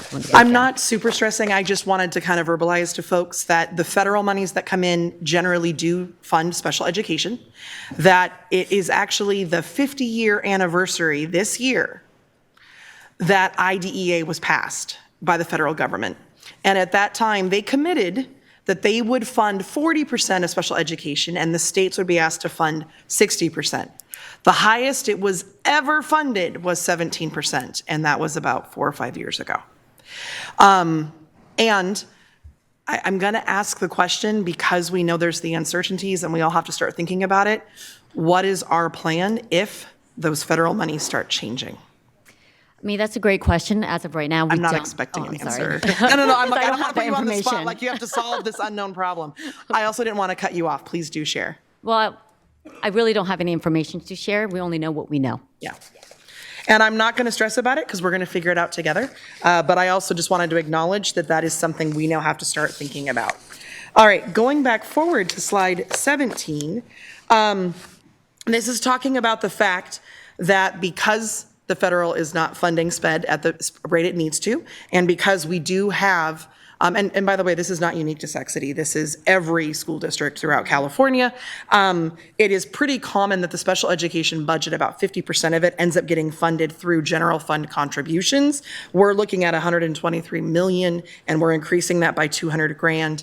Is that about 50% of the SPED budget? Like, what percentage are we contributing to at this point? Yeah, please, if you have that in your head when I'm asking, please share. That's about 80% of the SPED budget. It's 80, so we are funding 80% of the SPED budget. Just want to emphasize that, like when we talk about monies, like that's the reality of it.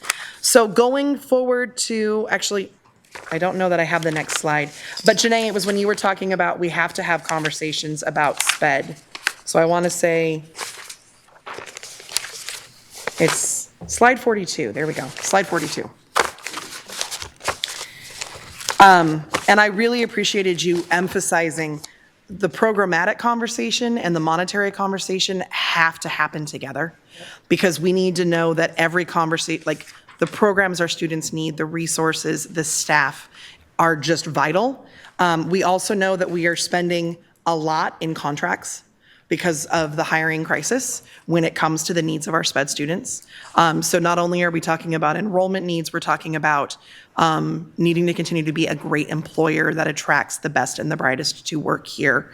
And so I just wanted to point out that since IDEA is not funded, we are spending that much. And when Janae's pointing out to us, like for the board and the public, why did we go from 50, 60 million in 2015-16 to 150 million this year, or in the projections? It's because of the SPED costs that are not being funded and the needs of our students and their right to. So I appreciate slide 43 and looking at how do we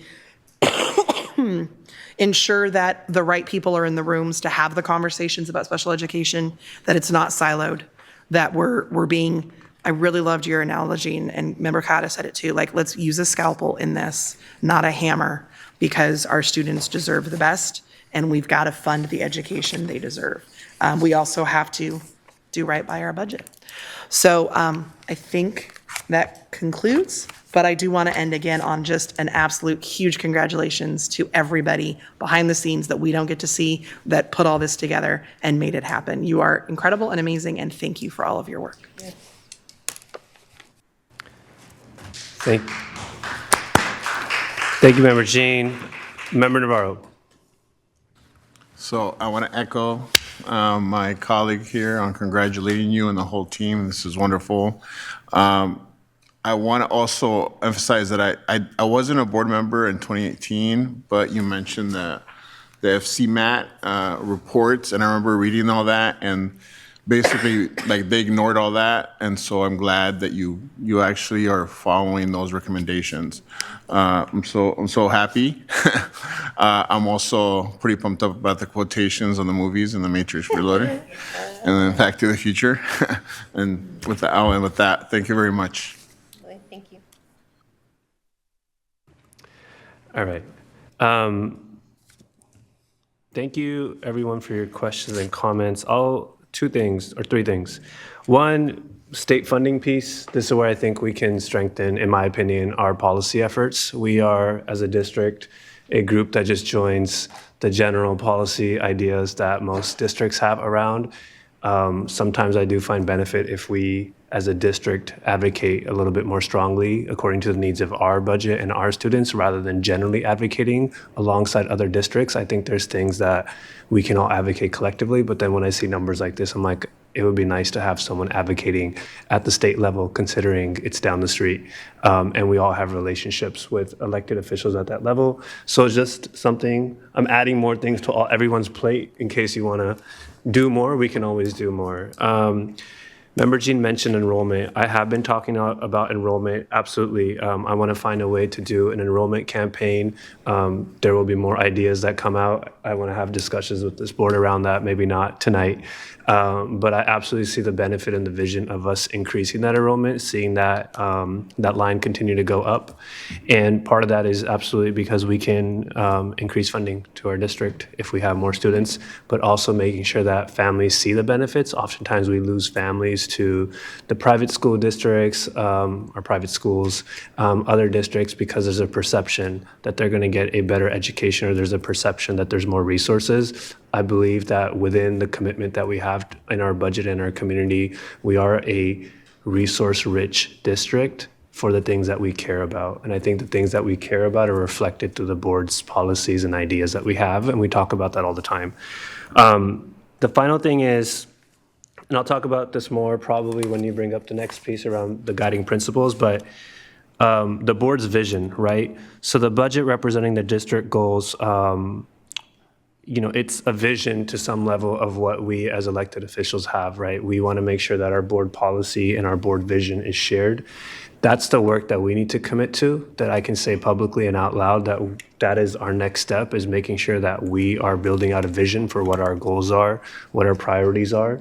And I can't speak for 6 other folks, but I know that's going to be a conversation. And I'm hoping that as we build out that board vision and those guiding principles that we have, that they can be combined with your best ideas and the expertise that you all have so that we can collaboratively work to create outcomes that I think the board would feel good about. And I think that could stop certain situations where we feel like we're cutting something that everyone feels is absolutely a no-cut zone, right? And that may maybe fine-tune, I don't want to, I'll say the word scalpel too. Fine-tune what we're scalpeling for the day, right? Because if we have a vision that's clear, then we can tell you like, hey, we understand you're seeing these numbers, but this is like a bucket that we just do not feel comfortable. But we can't do that right now because we have not gotten to that point with this board where we've built out a full vision. And that's something that I'm going to take ownership on as president to make sure that we get this board in line in a positive way to help you all with our guiding principles as well. So other than that, oh, do you have a? Oh, we appreciate that. Thank you. Oh, okay. Thank you. Dogs are not free riders. No free riders. Okay, perfect. Dogs are special.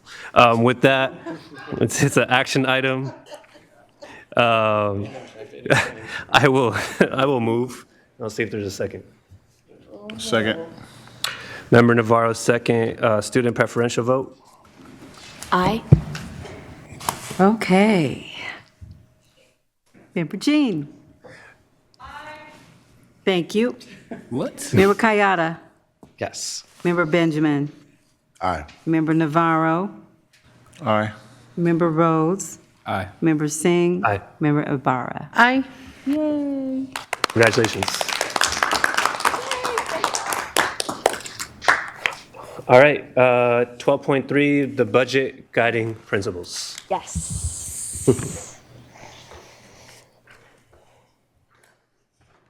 Okay, 3 of 3. Here we go.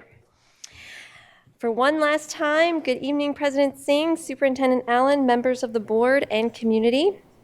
I'm Janae Marking, Chief Business and Operations Officer. This is item 12.3, a recommendation to consider adopting budget guiding principles, which is presented to you this evening as information. And speaking of guiding principles, these core principles shape how we set up our budgeting systems and allocate resources to ensure that all students have an equal opportunity to succeed. I'm pleased to present these budget guiding principles for your consideration. We will continue the conversation started in the last presentation and look at the recommendations more closely now. Each of these 4 elements, alignment, allocations, responsibility, and improvement, play a critical role in ensuring that our budget supports student success while maintaining financial stability. The intent is that these guiding principles will be adopted by the board in June as part of our budget right-sizing and systems realignment vision. They are meant to be transformational for financial decision-making, resource allocation, and improved internal controls. First, budgetary decisions should align with our district's strategic priorities, as outlined in the Local Control and Accountability Plan, or LCAP. Specific recommendations apply to staffing, operational expenditures, and travel policies. To implement a more structured approach to staffing, the board will approve all positions before they are posted. Vacant positions will not automatically continue, but be reviewed first. And a clear funding source or corresponding budget reduction is needed to establish a new position. General fund expenditures will be prioritized based on first compliance requirements, then LCAP goals depending on the revenue type, and finally supplemental items based on available revenue.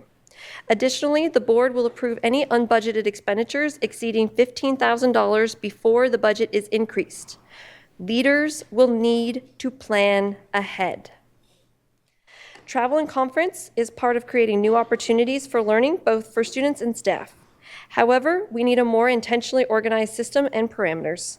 Because travel and conference are distinct board policies, staff will recommend changes to those policies ahead of the 25-26 year.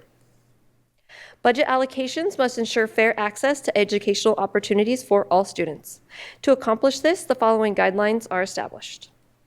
Requests for more staffing at sites will first go through a master schedule review before additional positions are created. Additionally, classroom assignments will be balanced wherever and whenever possible to prevent overcrowding and create a more optimal learning environment.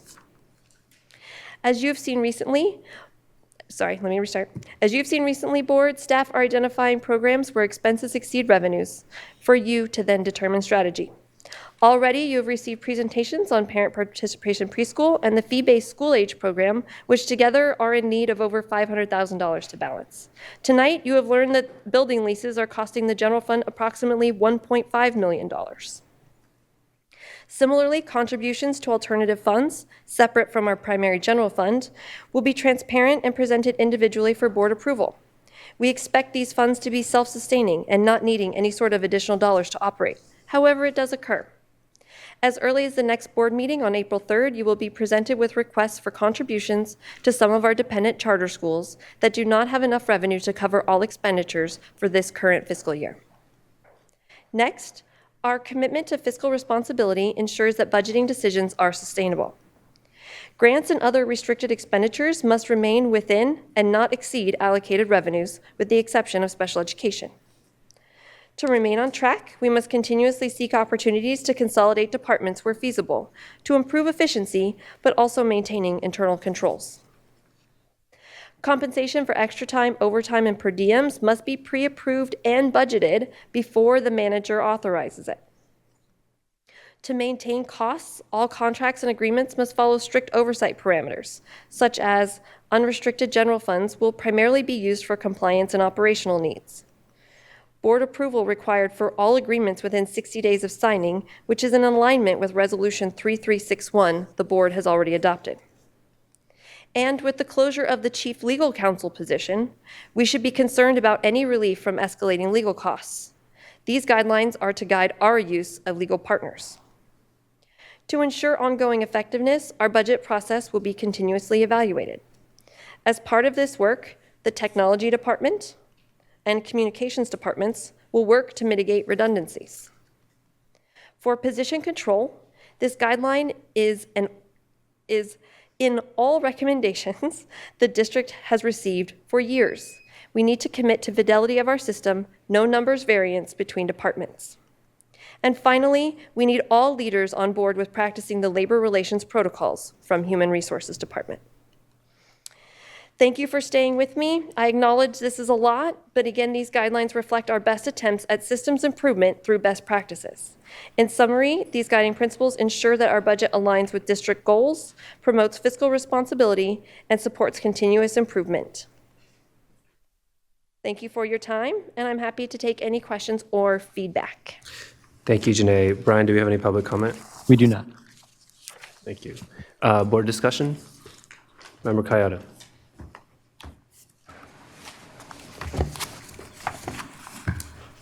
I'm thinking if I was out here watching this meeting, streaming it or being here in the room, this might seem to be like, okay, this is a nice follow-up to our interim report. But to me, this is actually just as important, if not more important, than the right sizing approach and what did you call it, the big reset? Oh, the Great Reset. The Great Reset. I think, I'll acknowledge I'm impatient sometimes.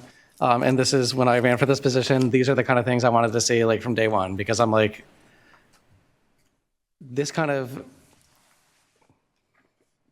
the board taking ownership of its financial picture is achieved this way. Yes. It's not just in negotiations. It's not in, the one-off problems that we have to solve. It's this. It's the big picture of how do we control our budget, how do we control how we spend, and how do we make sure that the spending we're doing and the growth that we're making is consistent with the board's direction.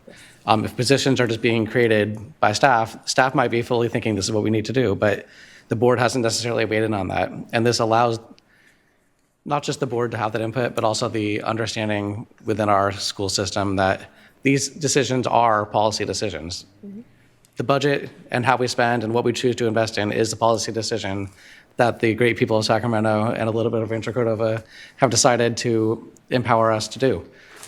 So I guess I'm not as excited as I was because you mentioned this a couple weeks ago and I was really excited then, but I just really, really appreciate you bringing this to us. So it's information tonight, so is it coming back for us to adopt? Yes, the intention is you have information tonight. If there's more you want to see or if you think there's a principle on here that should be stricken off or however you want to approach it, but the intent is this comes back to you at adopted budget to adopt these principles for 25, 26 and going forward. And then I think it would be prudent for us to have an annual review of our principles to make sure that they're still right on track for where we need to be. Yeah, I like that approach. Putting it in with the budget, I think that makes a lot of sense. And, you know, I've reviewed these thoroughly, not just sitting here. There's nothing I would add or take away. You really have hit the nail on the head about what we need to do. Thank you. Thank you, Member Kayada. Seeing no other comments, thank you so much. Thank you so for your much. presentations. Appreciate your time. Yes. All right, folks, with that,